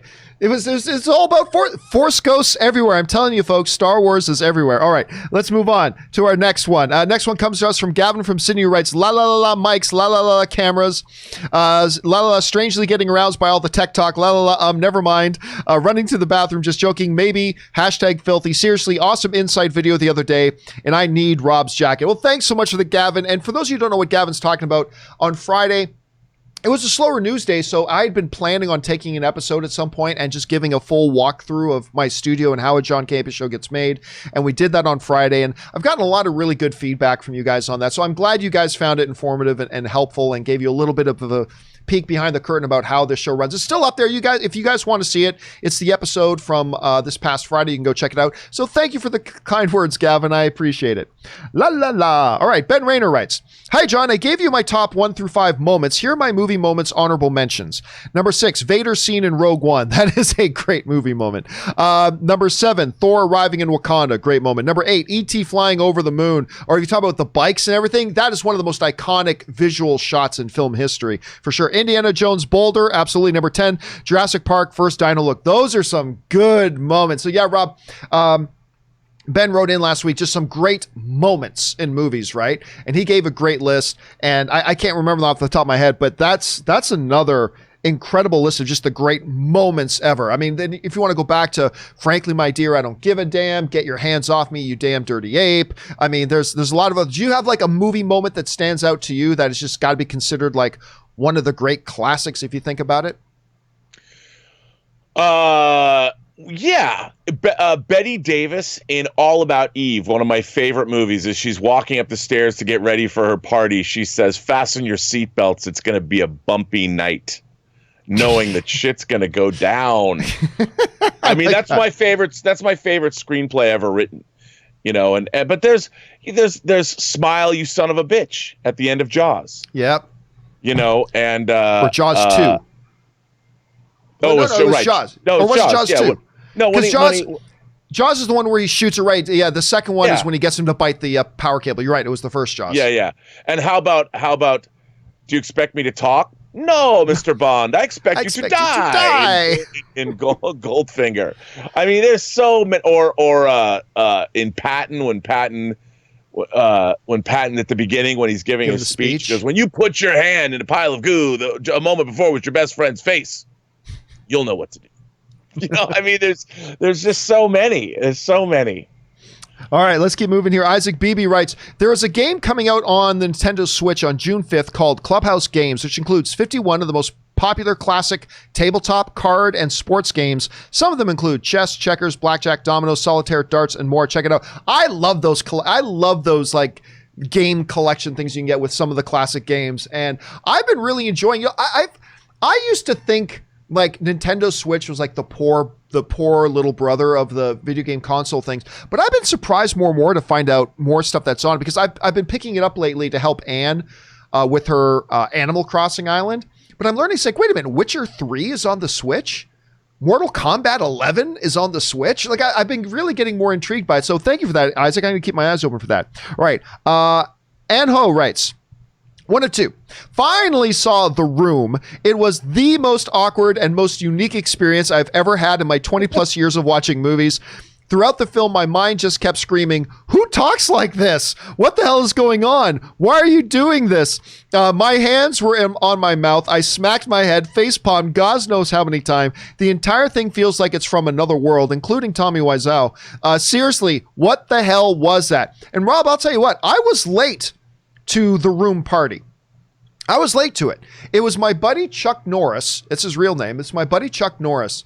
Was having a party at his place one night, and it's like, dude, you've never seen The Room? I'm like, no. And there's like 20 of us there. It's like, we're stopping everything we're doing, everybody. We're putting on The Room. And we watched The Room, and I'm like, it is a thing of legend, Rob. It is a thing of legend. Rob, how does a movie like that continue to have like the cult following that it does today, and even have another movie, of course, The Disaster Artist, made about it? What was it that gives it that sort of longevity and odd appeal? Well, I think you just nailed it. It's just so odd. Like, there's nothing in it. Like, anybody who's watched a movie would know, like, okay, perhaps we should do another take. Or perhaps when you're walking into the room this way, or literally the room, or when you're saying, you know, when you're tearing me apart, Lisa, why don't you bring it down a little bit? But there's none of that. There's like no self-awareness of how movies are made at all. And performances, there's no, so it becomes in its I don't want to say it's inept, but there's something in its in its incompetence. It becomes its own unique thing. It's not even bad like other movies are bad. It is of one of a kind. And when you look at it, you're like, what is this? And I think for that reason, you're looking at something that becomes, in its ineptitude, it becomes something unique. It's of a piece. There's nothing else like it. So when you're watching it, it has a strange spell that it casts. I don't know if it's a good spell, but it's unique. It is the only thing like it in the world. So maybe in that, it's worth celebrating. That's a good insight on that, man. All right. Ryan Lohner writes, Season 2 of the Netflix series The Hollow has just been released, and I highly recommend it. Of course, it's a Netflix thing, so I've never heard of it. Yeah, I know, me neither. I was like, wait, what? 3 kids wake up with amnesia and superpowers. Sounds a little bit like Chronicle, except minus the amnesia. In a world that works entirely on video game logic, imagine a Saturday morning cartoon made by David Cronenberg. Well, it sounds like 2 things. It sounds a little bit like Chronicle crossed with the old 80s Dungeons and Dragons animated TV show. It sounds like a little bit of a mix of that. But Rob, you just said yourself, you haven't heard of this either? Never heard of it, but it sounds cool. Like, I've watched that. I'm hooked, and I like the name, The Hollow, and all that kind of stuff. Yeah. All right, Ryan, thank you so much for putting that on our radar. I think I will go and check that. I'm always looking for good stuff to watch. I think I'll go check that out. All right, thanks for that, Ryan. All right, next up, Johnny5 writes, to the John Campea / Burnett Network community, if you do nothing else today, watch the last 7 minutes of the second Mandalorian documentary episode and listen to the wise words of Dave Filoni. It's brilliant. It's a waste of fucking time. It was a complete waste of fucking time. It is an interesting little story that he tells that should have been a YouTube video or something that for people to appreciate, but it was such an inept waste of time. Like, we're watching a documentary series that's supposed to be giving us insight and behind-the-scenes look at Mandalorian, and all it was, man, isn't Star Wars great? Yeah, Star Wars is so great. Yeah, we get that. We're watching a docuseries on Mandalorian. We all already think it's great. Anyway, I just thought it was a total waste of time. Also, in that story was about Phantom Menace. Yeah, from 1999. And the idea that family is important. We've got the child and we've got the Mandalorian becoming a surrogate father. If that's not obvious from the show itself, I don't know what show you're watching. Yeah. Anyway, just not to take away that it wasn't a nice story. It's just that wasn't the place. That wasn't the time or place to do it. Anyway, This is me on that. All right, Greg Scott Bailey writes, binged Upload this weekend with Robbie Amell, and I gotta say, it's a great format for him, and I think he does a great job with this role. The story does come off just a little like Good Place, but still enjoyable. Hats off to Andy Allo playing Nora, too. Yeah, so there's a show called Upload I've been seeing Amazon Prime pimp an awful lot. They're really, really pushing this show. And I said, I have no interest because it just looks like a cheap knockoff of The Good Place, which just ended its really successful run. And but I've had a few people write in and say they actually kind of like it. And I said, hey, yeah, the lead of it looks like Robbie Amell. And they're like, actually, it is Robbie Amell. I'm like, oh, I had no idea. So I might give it a shot at some point. Again, it does feel like a knockoff of The Good Place, but I'm hearing enough people writing, Greg, to say that they like it. So it is what it is. All right, hashtag Justice for Shaw writes, because Han is a little bitch. Rob, I mean, there's still a possibility here that Han is the bad guy in this new movie. I still think there is a little bit of a possibility he's the bad guy. Or maybe he's that voice in Hobbs and Shaw. Maybe he's that big Dr. Claw voice in the background of Hobbs and Shaw. Probably not. There's too many logic problems with that. Not that Fast and Furious has ever been accused of following logic too closely. But I don't know, Rob. Where are you thinking we are right now? I mean, the movie's now over a year away. I mean, it's forever away now, but how are you feeling right now with the return of Han now that we've had some time to let it marinate? Well, even with the postponement, by the way, we would have seen it by now. And we would have seen, Black Widow. But I am very excited still about the film. And I think, if you think about it, maybe Han was able to escape. He saw Shaw. He found out about Cypher. He's been sitting in the background this whole time waiting to emerge. I still believe that Han is a good guy. I don't. Look, if he became a bad guy, I'm still Team Han, 100%. Justice for Han. Justice will be served. And by the way, he should kill Shaw. Shaw tried to kill him. And I would love, but that's probably not going to happen. But we'll see. Hashtag Justice for Shaw. Justice for Shaw. All right. Murray Reich writes, we were so poor we used donkey dong for fuel, and when the donkey dong ran out, we would have to burn the donkey. If I'm not I think that was also from What We Do in the Shadows. I think that's also from that same episode. I think that's the same with there. God, Rob, I know you haven't, or no, you have watched season 1 of What We Do in the Shadows. God, season 2 has been so good. I need something to watch too. Like, can I give you one little? Actually, you can see it in the promo images of that. Probably give it away. One little minor spoiler about this season, which they give away on the poster for the season. But Guillermo discovers there's an episode where Guillermo sends in a DNA test to 23andMe or whatever. You can see your DNA history of his masters, so they can all see what their family lineage is. And Nandor discovers he has a great granddaughter living in Staten Island and all that kind of stuff. But he also sends in his own DNA test, and Guillermo discovers he is a Van Helsing. So Guillermo is a Van Helsing. And that becomes a significant thing in all of season 2, none of which I will give away. But that's why you see in the posters Guillermo with like in an action pose with a stake and stuff like that, because he discovers he is a Van Helsing, which is crazy. I love the Guillermo character. I love it. By the way, the last episode was all Colin Robinson centric. The entire episode was Colin Robinson centric, the energy vampire. It's so good. Anyway, sorry, I got sidetracked. Nandor, speaking of What We Do in the Shadows, writes, John isn't shaking because he doesn't want to release the breakdancing cut. Hey, listen, call it ego, fear, shame, whatever it is you want to call it. I embrace it, man. I hate releasing that damn video.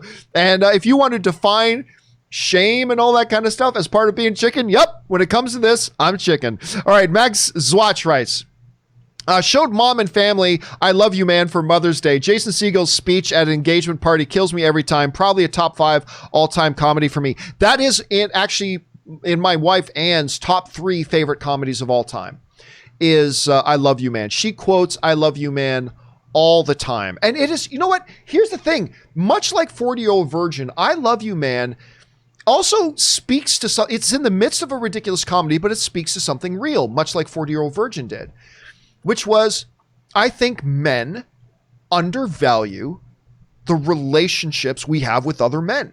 I think that's something we don't I think it's something we take for granted. We don't invest enough of our time in as men. Women are a step ahead of us, Rob. I feel like that. And that's one of the observations from I Love You Man is that women really understand the value of their relationships with other women.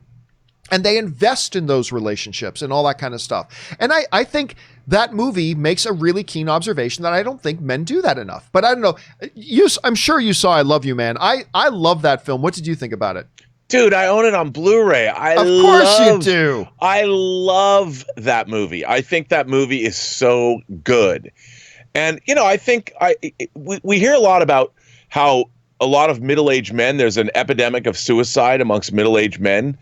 And I think part of that is because as we get older, we get involved in our relationships with our spouses or significant others and our families, and we forget that it's a good thing to have nurturing relationships with our fellow men that aren't part of our immediate familial circle, because it offers a perspective, it offers a comfort, it offers a security, and I think that's what everybody needs. And it's bizarre. It's bizarre that we, especially American men, don't seem to, or we're not encouraged to value those relationships. All right, good insight. All right, next up, let's see. Fabian Vegas writes, what happened to the podcast version of the show? The last episode I can find is the Transformers from 1 week ago. Well, actually, most as I announced, last week, I did move over the podcast service that I use. I changed servers. And most podcast apps have updated with the new ones. As a matter of fact, actually, let me just bring this up right now. If I go over to Apple Podcasts right now, and let me see if it's there, as I wait for this to refresh here. Yes, so the last episode is on there. If I go over to the thing you can see at the top here, May 7th, because I didn't put up an audio-only podcast of the studio tour because that was all visual. It was me showing you a lot of stuff, so I didn't put up a podcast version of that. But May 7th, that was the Thursday show. It is there. Karen Gillan to replace Depp in Pirates reboot. It is there. It is on most podcast apps. However, as I announced last week, when I told you guys that I was changing the podcast server, there are some podcast apps that are slower to refresh the new feed.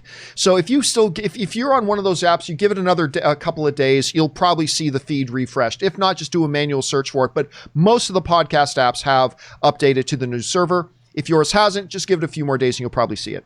All right, next up here. Childish Gambino writes, so I finally started watching Parks and Rec. I love it. I don't know why it took this long. However, it drives me crazy how they use multicam shots on the talking head, interview shots instead of single cam like The Office. The side angle adds nothing. I kind of like it. I'll be honest with you. I do, because it gives a little bit more visual dynamic to it, because sometimes you can get stuck a little bit on one camera shot, and I kind of appreciate that. The Office did it one way, but you know what, by the way, The Office did it with multiple angles sometimes too. They did it once in a while, but they were primarily a single camera shot. But I like the way they do that, and it is one of my top 3 all-time favorite sitcoms is Parks and Rec. And do get through the rest of the series and then jump on YouTube, because NBC put it on YouTube, and watch the reunion show they just did last week. It's absolutely fantastic. I'm glad you're getting caught up on that, Childish Gambino. All right, Derek writes, one of two.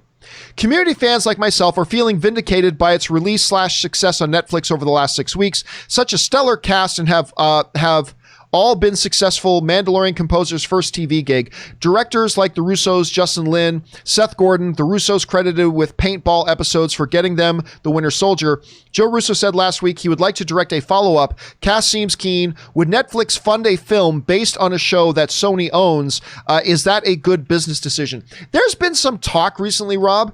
Like, we do know that the cast of Community is going to be doing either they are doing it or they've already just did it, but they're going to be doing a table read. We've been seeing, like, I think the cast of what was the Zach Levi show named again?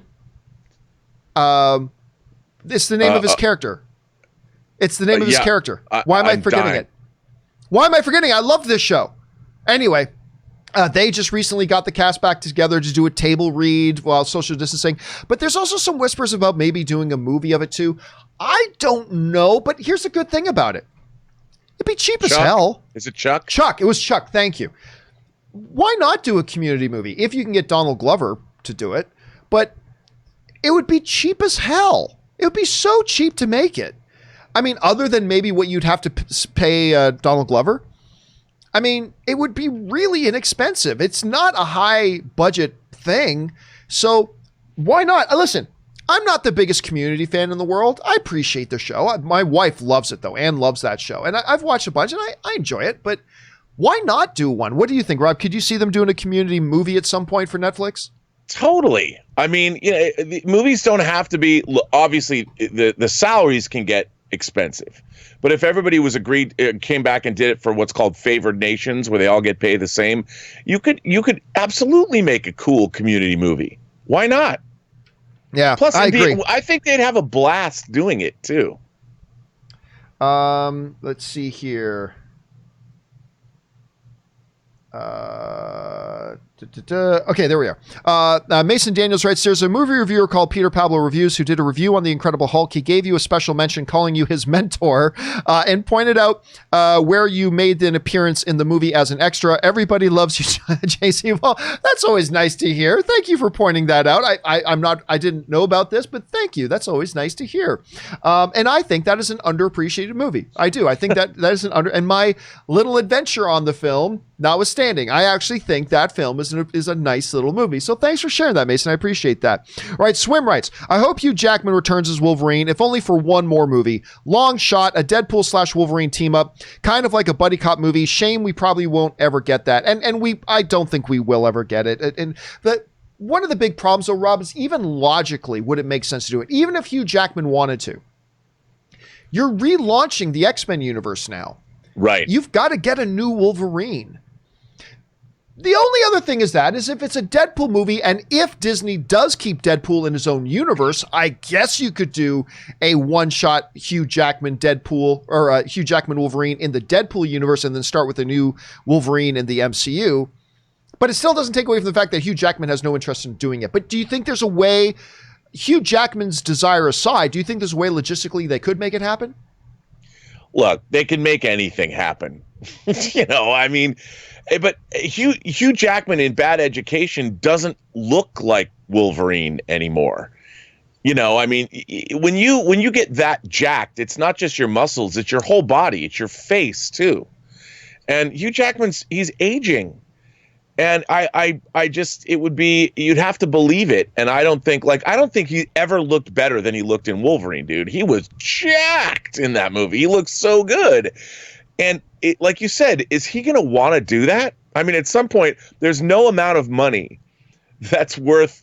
He's already made some good money. He's already got a nice career. Does he want to spend 6 months of his life or a year getting back into that kind of shape forever? Like for what? A cameo in a movie? Maybe I just can't see it happening. All right. Next up, Ashley writes, hey, John and Rob, just wondering if you've seen any of the cinematic matches WWE have put on due to empty arenas. If so, what are your thoughts? Dramatic music and some acting required. It's not real acting, but some acting required from the wrestlers is made for some very entertaining viewing. Thanks, guys. I have not, because I don't really, Ann has, because Ann and Corey do, like I said, they do a weekly wrestling podcast. But the only one I really saw that was kind of cinematic was that strange thing they did at WrestleMania with The Fiend, Bret Wyatt, and John Cena. And I was shocked the next day to see a bunch of people say they really loved it. I thought it was dumb as hell, but a lot of people seem to love it. So, yeah, they have to do what they can do. By the way, let me point this out. Rob, I know you don't watch UFC, but UFC returned on Saturday. I know, it was a big weekend. I was following it on Twitter. The card was awesome. It was so good. And everybody called me crazy when I said on this show, listen, Tony Ferguson's legit, don't get me wrong, but Justin Gaethje is a maestro of violence. Justin Gaethje is a maestro of violence. And I called Justin Gaethje will win that fight, and everybody said I was crazy, and Justin Gaethje beat up Tony Ferguson for nearly 5 rounds. He just beat him up and beat him up badly to the point that, and by the way, Tony Ferguson is a Terminator. Oh my God. Tony Ferguson, Rob, I know you didn't see the fight. You'll have to come over and watch it with me sometime. But Tony Ferguson ate bombs that would have he ate about 25 shots that any one of them would have knocked out any other human being. And he just kept going, like nothing fazed him. Nothing fazed him until finally in the latter rounds, he had taken so many shots that he took another big shot, and all of a sudden he started looking like he was drunk, and he started shaking his head and doing all this on his feet, and the referee was like, okay, enough, and stepped in and stopped the fight. But the card was fabulous, and you know what? I was worried. This is why I got caught on this, because the guy just said what the WWE is doing with the lack of audience. I didn't know, what's it going to be like watching the UFC fights with no audience? Didn't matter. It didn't matter. It was perfectly fine. The only times it was awkward was when Joe Rogan would get into the ring afterwards, because then he interviews the winners and goes, ladies and gentlemen, so-and-so, right?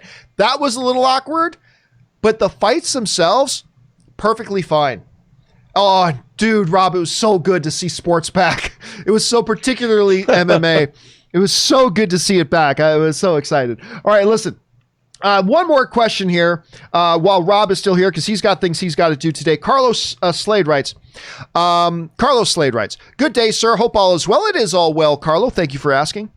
I was reading MarketWatch.com this morning and noticed an article that AMC Entertainment stock has soared after a report that Amazon has expressed buyout interest. I hope AMC and Amazon work something out. What are your thoughts? Well, anyway, Carlo, we did make that an off the top here earlier today. You can go back and watch that, but just to recap, Rob, I love the idea. It literally solves all the problems that AMC has. They would get to keep their structure. They would keep their business plan. They already spent all the money they need to spend. They've upgraded their theaters. They bought new theaters. They've got their AMC A-list program up and running that was just starting to turn a profit. Everything is in place. And Amazon gets to step in. It's like, oh, so we just have to deal with debt and ongoing cash flow. You've already done all the upgrades. You've already got this new AMC A-list program in there. You've already bought the new theaters. Great. Jeff Bezos reaches into his couch, finds like $5 billion of spare change, because let's face it, he's probably got $5 to $10 billion in spare change just in his couch, and then hands it over and AM's all of it. I love the idea. I don't know if it's actually going to happen, Rob. I don't know if it will happen, but I want it to happen. I mean, it's just perfect, right? Isn't it? Like, can you think of another corporate partner that would be a better match for a situation like this than like an Amazon? I don't know. What do you think? Look, it is. I think it's a really good thing for Amazon. I mean, a lot of people are going to be like, "Oh, the anti-globalists and all this scream bloody murder." I get all that, but in this situation, I would rather see Amazon continue on and make sure AMC sticks around than have it go into receivership and get torn apart and hawks come in and scoop up the parts and we get substandard theaters. All I care about, John, is that movie theaters exist and they show they have the best possible quality of sound and projection, so we as moviegoers can enjoy the art form that we love. Well said, sir. Well said. And on that, Rob, we know you've got things to do, so we'll let you go at this point. You will, of course, be back again tomorrow. But in the meantime, sir, where can people follow you and your Christmas Tree of Happiness adventures online? Where can they find you? Well, if you want to look under my tree, you can go to Twitter. That's an image I don't need. If you want to follow me on Twitter at Burnett RM, follow me on Instagram at Robert Meyer Burnett, or find me on my own YouTube channel, The Burnett Work, which I think I should rename today. I don't know. And my show, Robservations. All right, dude. Listen, thanks a lot for being here, and we will, of course, talk to you again tomorrow. Have a good one, my friend. All right, man.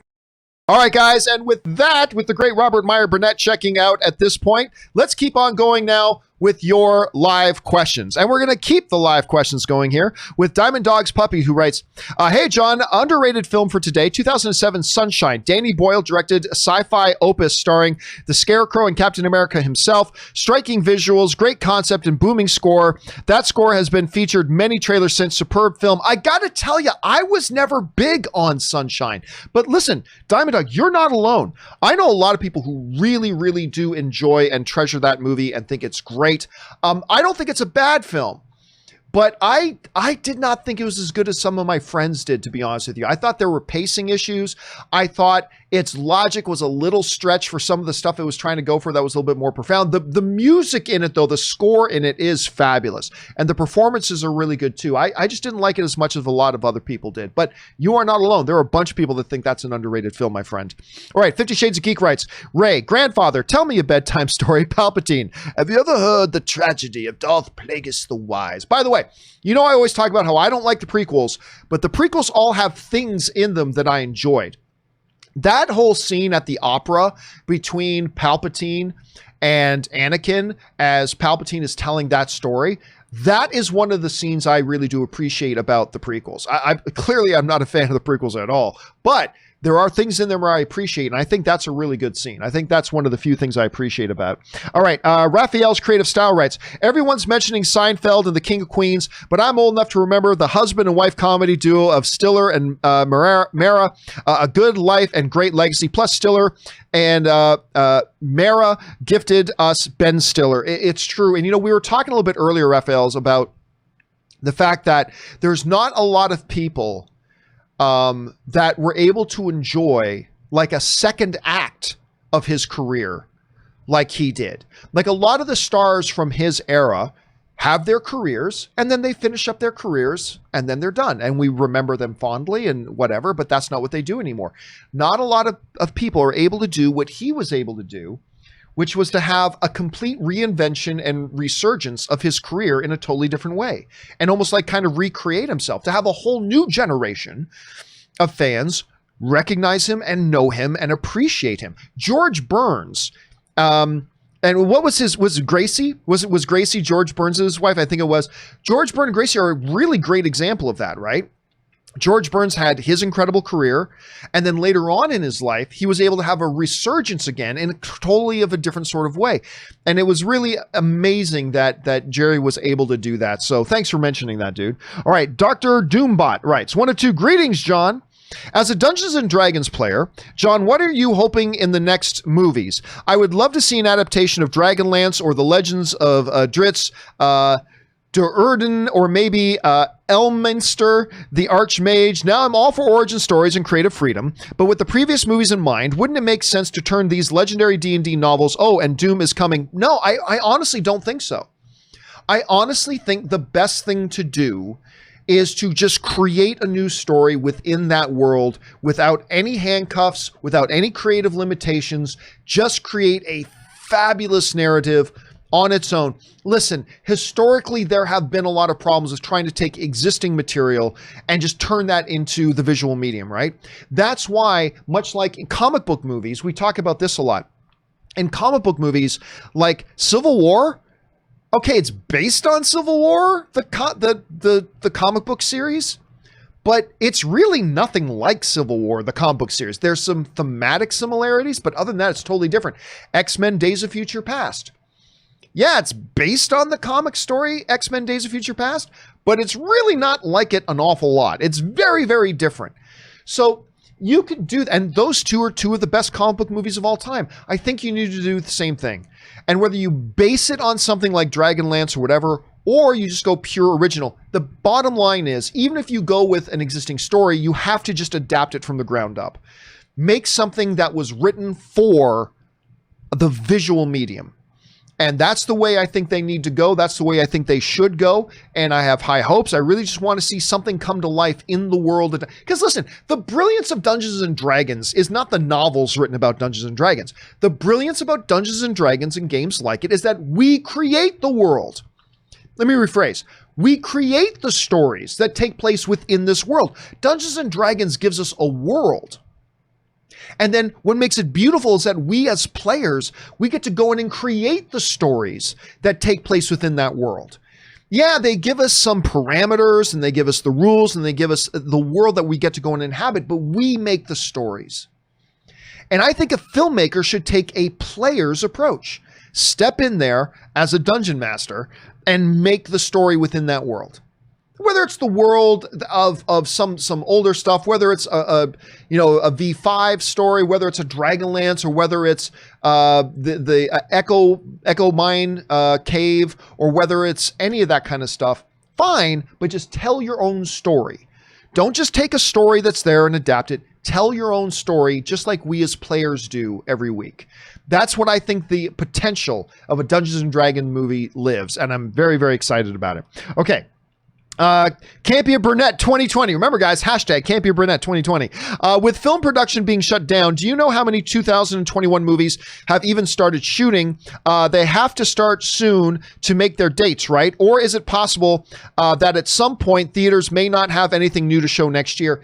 Not really. Listen, most movies are not huge blockbuster films, right? 85% of movies are not $150 million visual effects heavy movies. You can start shooting a movie. If you've got all your pre-production done, and you've got like a drama, a comedy, whatever, you can shoot, edit, post-production, and theoretically speaking, have your film in theaters in 4 months. I mean, that's not ideal, but honestly, for a lot of films that are just location-based, drama, no big visual effects, no sweeping epics, stuff like that, regular movie, like a community movie, I'm telling you right now, if they did all the work of writing and doing all the pre-production and doing the storyboarding and doing all the line producing and all the work that needs to be done before movies start shooting, if all of that is done, a movie like a community movie, you could shoot, edit, post-production, and have that movie in theaters or on Netflix within 4 months. You really could. You absolutely could. Theoretically. It's not ideal, but you could do it. So at this point, I think the majority of 2021 films are probably not in trouble yet. We could get to a point where they do become in trouble, but right now I think they're probably okay. All right. Next up, Manny G writes, hello, John, longtime fan from the AMC days. Thank you so much, Manny. I appreciate you hanging around that long, dude. I did something today I should have done a long time ago. I finally became a proud Patreon supporter. Thanks for the awesome content through the years. Here's to many more. Thank you so much, man. You know what? And I don't actually promote the Patreon campaign very much. I should. I suppose I should. I really should. But you know what? Here's something, though. And there's nothing wrong with, I'm about to say something, but I'm not saying there's anything wrong with this at all. You watch a lot of other YouTube channels or whatever. Let's say they were all promote their Patreon like every single video, sometimes multiple times per video. I don't really do that. I have a link for my Patreon account. I need Patreon supporters. I have an amazing group of Patreon supporters. We do some like Patreon only stuff now and again, which is really great, but I don't really promote the Patreon campaign very much. Also, when you see other shows that do, and there's nothing wrong with this, at all. When you see other shows that kind of try to do what I do, which is the live thing and utilize tips or super chats, things like that, like Twitch game streamers or something, they will constantly promote, guys, don't forget, send in a tip or whatever. Like, they will constantly promote that throughout the show. I will most shows I'll never even mention it, but when I do, maybe I'll mention it once in a show. By the way, guys, if you want to send in a question for the live things, you can do it this way or you can do it this way. Thanks. And then I say it once in the 2-hour show and then I never mention it again, right? And a lot of other people do mention it constantly. And maybe I should, because there's nothing wrong with that. It's actually probably very smart that a lot of other places do that. I tend not to. I like I said, even there are many shows there are many, many times on the show that I don't even mention the Patreon campaign. And I don't even mention that you can send in a tip or use a super chat or whatever. And when I do it, it's usually only like once per show and then I never mention it again. And I don't know. I guess it's just me. I don't know. I don't feel like asking people for money. I don't know. There's something weird about it. But John, you do super chats and stuff like that. I know. I haven't figured that part out yet. I feel awkward about it, and so I never really mention it very much. But listen, Manny, thank you for becoming a Patreon supporter, because really it is our Patreon supporters that provide that foundation for us to do what we do, for us to have staff, and for us to have the equipment and the gear that we talk about in the show, for us to be able to operate every single month. It's really the Patreon supporters that give us that foundation that allow us to do that. And so thank you so much, Manny, for becoming a Patreon supporter. I really appreciate it. Keep your eyes open. By the way, we're going to be doing a Zoom We're going to be using Zoom and doing our movie club. We're going to get that launched here in the next couple of weeks finally, but we're going to do it over Zoom for our Patreon supporters. So thank you so much, Manny, for becoming a Patreon supporter. I appreciate it very, very much. All right. Carlos Sosa writes, "Hey, John, I saw the Mandalorian documentary on Disney Plus and I loved it. I loved the first part. I didn't like the second one at all. I had myself nodding my head in agreement with everything that they were saying about Star Wars. I laughed, felt inspired, and even cried a little with the second episode, in the second episode when Dave Filoni spoke. Again, I thought it was just completely useless. Listen, yeah, put out a YouTube video about why we love Star Wars. That's great. This is supposed to be a documentary about the making of The Mandalorian. And so far, we haven't done anything about the making of The Mandalorian. You know, last week, Rob was critical of it. I still loved the first episode, but Rob was making the point. This is supposed to be a behind-the-scenes look at how this came to be. And so far, they've done nothing about it. And I'm like, give them time. And then we did this entire episode where there's nothing about, except people sitting around circle going, isn't Star Wars great? Yeah, Star Wars is great. Don't you think Star Wars is great? I also think Star Wars is great. And I get it. We're watching a documentary on The Mandalorian. We all already think Star Wars is great. Tell us about how you made The Mandalorian. That's what this is supposed to be. Tell us about how you made The Mandalorian. What got it started? What techniques did you use? Tell us a story about, John Knowles here. Tell us about your approach to the visual effects with this. Kathy Kennedy's here. Talk about when you first had the idea to match up Jon Favreau with Dave Filoni. John's here. Tell us about what gave you the idea to do Mandalorian. And they haven't done any of it. It's just, that entire episode was just such a freaking waste of airtime. But anyway, that's just me, Carlos. That's just me. I'm just looking for them. I don't know, as a Mandalorian documentary, tell me about how you made The Mandalorian. And they didn't even talk about Mandalorian. It just seemed like such a waste. Anyway, but that's just me. That's just my jaded, bitter kind of look at things, I suppose. All right, Marie Seifring writes, according to Variety, hi, John and Rob. I read in Variety that some South Korean theaters are opening and offering contact-free service. They're replacing human staff with AI robots and offering automated kiosks and mobile app service. Your thoughts on theaters trying something like that? Contact-free service. Thanks, John and Rob. Well, listen, to some degree, movie theaters here already do that, right? Like, there are theaters you can go to now where you don't go to a box office. You either buy your tickets online in advance or you go up to a kiosk, purchase your stuff. You can already buy your food and purchase your food in advance at AMC Theaters. Like I can use the AMC app right now. Not right now because they're closed, but I can order my tickets and then I can order my food and my food will be waiting there for me at a special area on the desk for pre-ordered food where you can just go up and grab your box and take it into the theaters. That sort of stuff already kind of exists. So listen, you can't do it. And I think they'll find this. You cannot do it without human beings at all. But there's a lot they already are doing that minimizes human contact before you go in. To really lean into that in a time like this, Marie, I think is very wise. Right now it's very wise because, they know that one of the big apprehensions people are going to have about coming back to the theater is the physical interaction. So if you can help alleviate that a little bit, at least temporarily, anything you can do on that front is probably a good thing to do and to try. Anyway, thanks for writing that in, Marie. I appreciate that. All right, Yusuf Alvi writes, I gave the edge to Tony, but I knew there was a solid chance Justin Gaethje would take it. I had no idea it was going to be so lopsided. Justin won every single round, in my opinion, and it sucks because we will never see Tony versus Khabib. I still have Khabib winning by submission.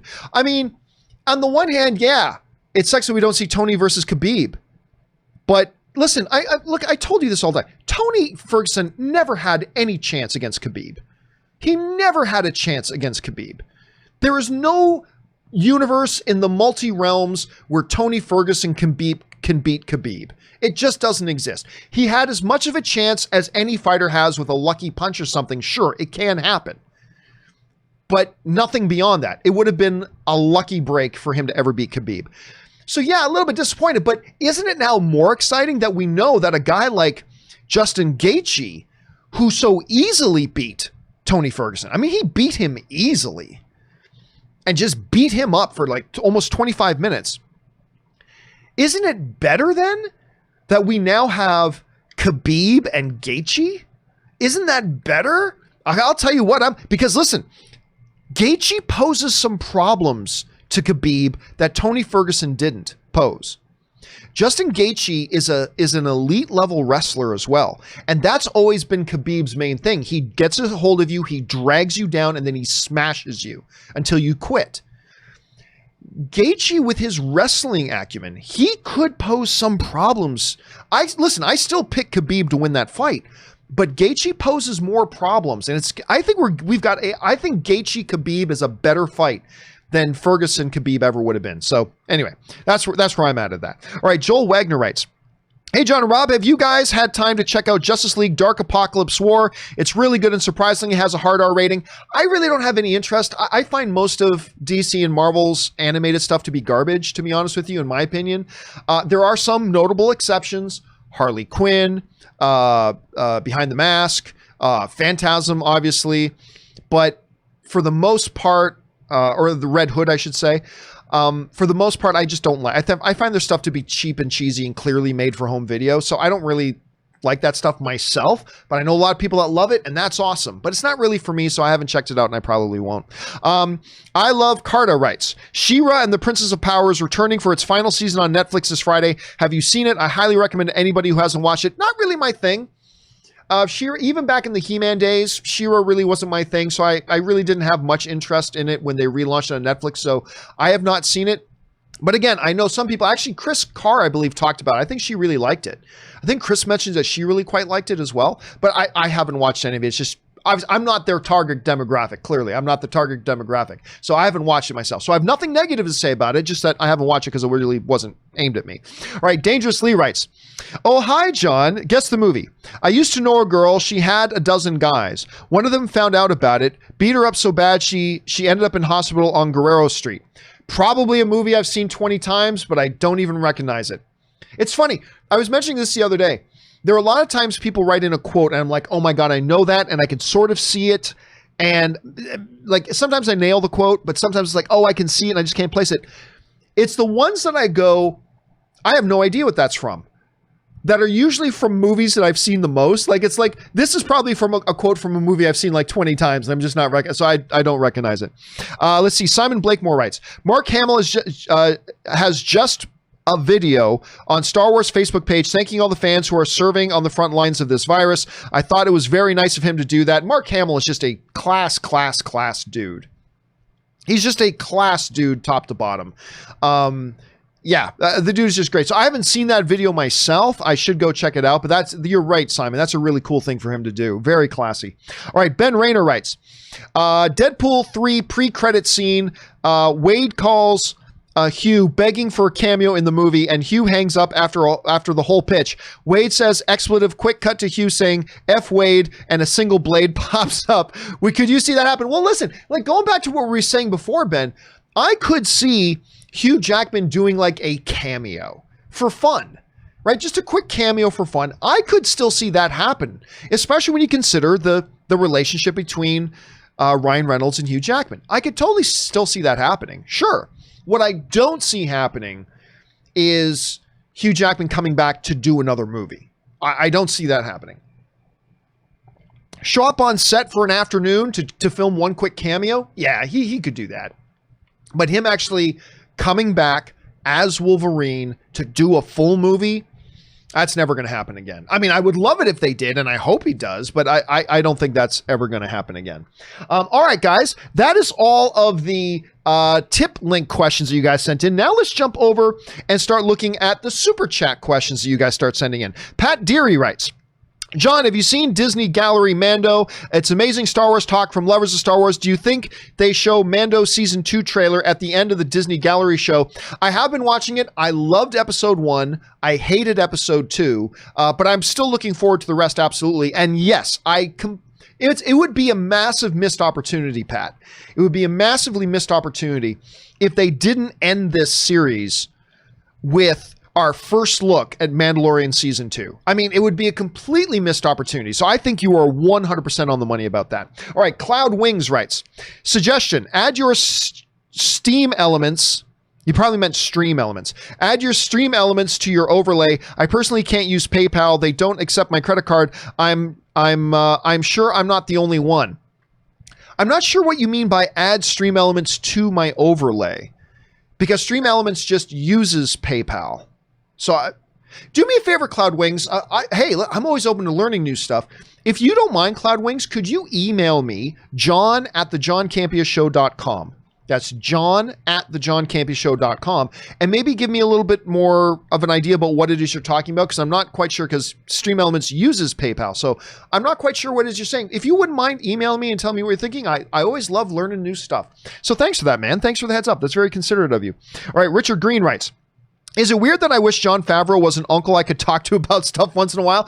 Dude, listen, one of the things I got to say, especially that first episode of the Mandalorian documentary, is just how together Jon Favreau, he just seems like the dude who's got it all figured out and together. I'm with you, Richard. I would love him as an uncle to go and chat with about things. All right, the Wakandan Forever writes, please read in your announcer voice. All right, internet viewers, you wanted the best, you got the best, the hottest show in the world, the John Campea Show.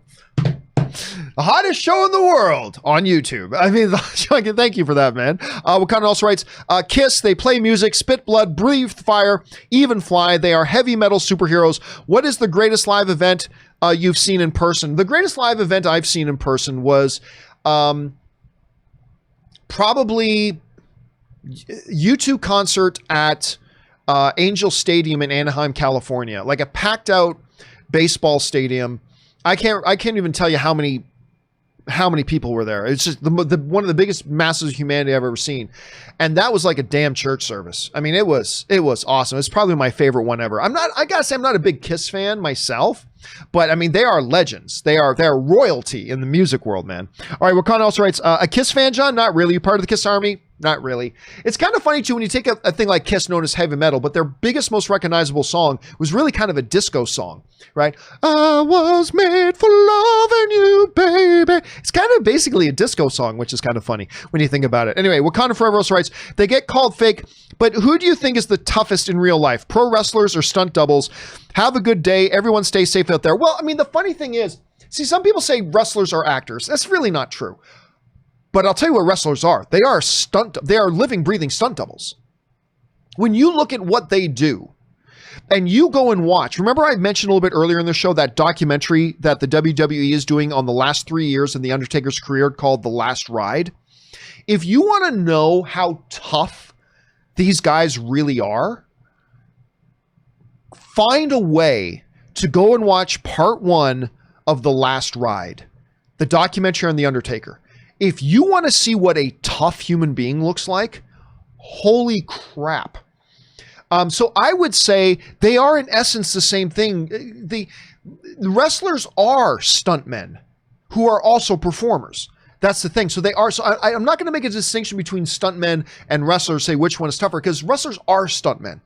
And the things that they do is crazy. And again, I cannot highly recommend enough going and checking out that doc. That part 1, The Last Ride. Anyway, Coolsome XD writes, when Rey kills Palpatine, how come his spirit doesn't possess her and make her Empress? Wasn't that his whole plan? Dude, listen, if you're asking me to try to give some sort of logical answer to anything that happened in Rise of Skywalker, you're talking to the wrong guy, because that movie is so many, let's just put, The Rise of Skywalker does not have a close relationship with logic. Let's just say that. The movie The Rise of Skywalker just does not have a close relationship with logic. I don't hate the movie. I don't hate it, but it's not good. I was disappointed with the film. It's a poor film to me, and a lot of little logic problems throughout the film. So I cannot sit here, Cool to Next Day. I'm the wrong guy to ask to try to give any kind of justification for anything that happens in that movie. I'm just the wrong guy to ask, unfortunately. And I'm a fan of Star Wars. I love JJ's previous Star Wars film. I love The Force Awakens. I love that movie. But I was very let down by The Rise of Skywalker, personally. There are others who like it, and that's awesome. I celebrate that. But, I'm not one of them. All right, Jeremy Chishabu writes, I really believe Logan deserved the Best Picture nomination, completely deserved Best Picture nomination. No doubt he deserved a Best Picture nomination.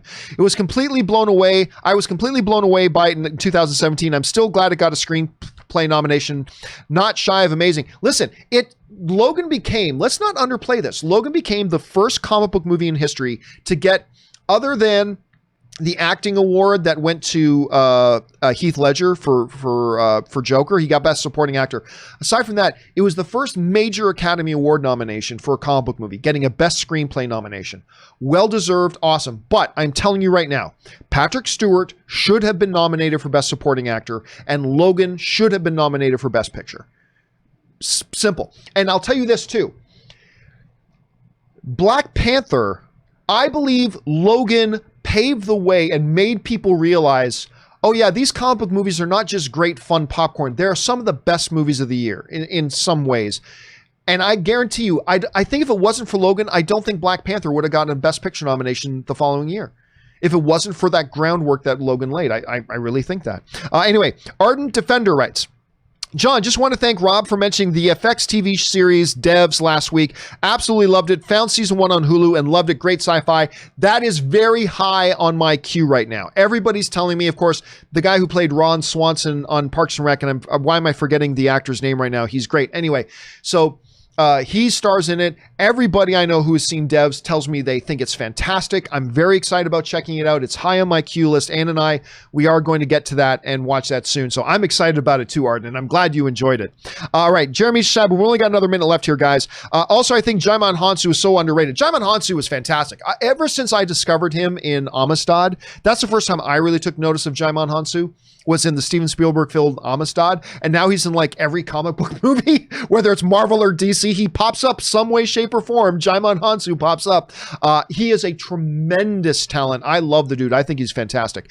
Donald Mex just sends in a super chat just to be supportive. Thank you so much for that, Donald. Appreciate it, man. Ant Banks 1984 writes, can you imagine in the final battle in Endgame if Scarlet Witch decided to use her mind hex on Bruce and it turned him back into the Rage Machine and he wiped out half of Thanos' army? Dude, don't tease me like that. Don't tease me like that. Look, you know I love Endgame. I talk about it all the time, but you also know my one big problem with it was the way the Russo brothers, I believed, as great of a job that they did with Infinity War and Endgame, and they were fabulous. Don't get me wrong. I'm just saying, the one pick I have with it is the way they handled Hulk. I thought Hulk was completely mismanaged in both the films. I thought Hulk was completely not that they didn't give him a couple really neat moments, but I think for the most part, Hulk was completely mismanaged in both Infinity War and Endgame. And dude, all you're doing to me right now, Ant Banks, is teasing me. Because a true Hulk being unleashed on Thanos and his army would have been, oh God, how glorious would that have been to see? How glorious would that have been to see? Would have been incredible. Would have been incredible. All right, Donald Mex sends in a $10 super chat just to be supportive. Thank you, Donald. Daniel Hinoja writes, Leo works better with Tarantino than Scorsese, in my opinion.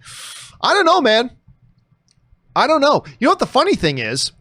Leo's got one Academy Award, and he didn't win it with either of them. His Academy Award, I think it was Inarritu, if I'm not mistaken, that he won for Revenant. So he's got one Academy Award, and it was with neither Scorsese or Quentin Tarantino. Which one he works better with, I don't know, because listen, he works really well with Scorsese. He's obviously works very well with Tarantino as well, no doubt, but he works real well with Scorsese. John Redcorn writes, over under Rob has Island of Dr. Moreau and Kazam on Blu-ray.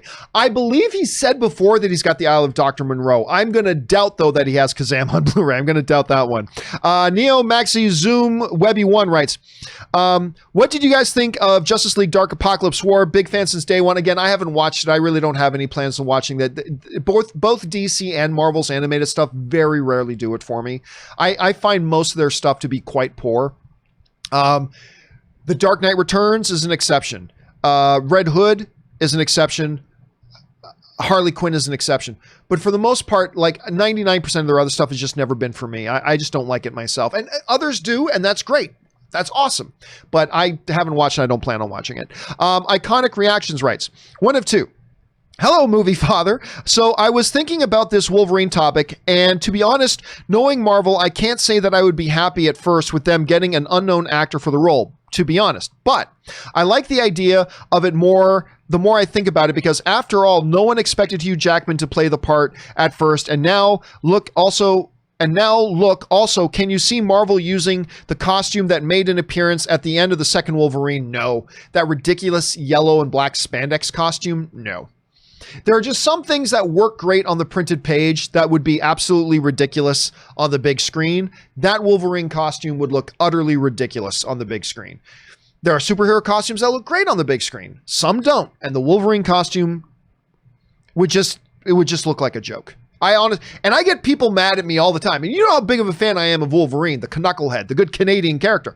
But I'm just telling you that you try to pass off that costume on the big screen, it would just look ridiculous. And nobody really wants it other than for the nostalgia of it. Now, we remember seeing Wolverine with what we have the big wingtip thing mask too. I just think, personally, I think it would look utterly ridiculous. But I'll tell you what, listen, you're bang on the money, Iconic. You're bang on the money when you mention, hey, listen, nobody even knew who Hugh Jackman was. Nobody knew who Hugh Jackman was when they cast him. And everybody was mad. He's over 6 feet tall. He's a song and dance Broadway man. Who wants that guy as Wolverine? And now all we want is him to come back, right? So yeah, they'll probably go with an unknown actor or a lesser known actor, maybe not unknown, but a lesser known actor. And everybody's going to be negative about it at first. And they're going to be, we want Hugh Jackman back, but we got to give him a chance like we gave Hugh Jackman a chance, and maybe he'll be the next Hugh Jackman. Who knows? We'll have to wait and see. All right. Last 2 questions of the day, guys, and then we got to wrap it up here. Jesse writes, I really hope neither Mando's job to the other. Oh, I agree. I hope they don't job them to each other. That would be a bad choice. I agree, Jesse. That would be a bad choice. And Neo Maxi Zoom Webby 1 writes, Robert Meyer Burnett, over under we see Walrus in Guardians of the Galaxy 3. Again, unfortunately, Rob's not here right now. He had to step out. But remember, when you send in an over and under, you got to give us a number. You got to give us a number for us to say whether we think it's over or under that. But since Rob's not here, we'll take one more question. This one comes us from Rogue Mammoth, who writes, Rob, brah, none of us know if we'll enjoy being on the receiving end of Spunk. The Sony Pictures universe of Marvel characters. Spunk. None of us know if we'll enjoy being on the receiving end of Spunk until a few more films come out. Let's wait for Morbius and Venom 2, brah. Oh, I agree. But I am excited for Venom 2 because I liked Venom 1 more than most people did. I mean, I had so much fun with that movie. It was crazy. And I think the Morbius trailer knocked it out of the park. I thought the Morbius trailer looked absolutely fantastic, Rogue. I think it looked great. And you are right. Let's see how we get spunked. Is Sony going to make that part of their advertising campaign now? Venom 2, Morbius. Come on, everybody. Let's get spunked. I don't know. Maybe you just discovered a great ad campaign. I'm not sure. All right, listen. For everybody else from Suthius, Matthew Milagrano, Lord Vanderkill, do not worry, guys. We're going to start off the Super Chat part of the show tomorrow with your questions. They will get answered on the show in a video, so do not worry. You sent in those questions. They're going to get answered. In the meantime, guys, of course, don't forget for tomorrow's show, you can already start sending in your questions early if you'd like by using that link we talked about a little bit earlier. You can simply go over to streamelements.com/movieblogtv/tip, and you can send in questions early and be one of the first questions answered on the show tomorrow. All right, guys. That will do it for me for this installment of the John Campea Show. Thank you so much, guys, for being here. I want to thank Robert Meyer Burnett for being here. He, of course, will be back again tomorrow. Thank you to all you guys for making this show a part of your day. I mean, that is amazing that there's a lot of things to do, and yet you choose to spend part of your day hanging out with us here and talking about movies and stuff like that. That is an awesome privilege. Thank you so much for that. And a special thank you to all of you guys who sent in the questions. Number one, kids, you gave us great fun things to talk about, but number two, you supported this channel while you did it, and all of us here on the John Campea Show, thank all of you guys very much for that. All right, guys, that will do it for me for now. Thanks a lot for being here. Remember, guys, stay smart, stay safe, take care of yourselves, and take care of the people around you. My name is John Campea, and until next time, my friends, bye-bye.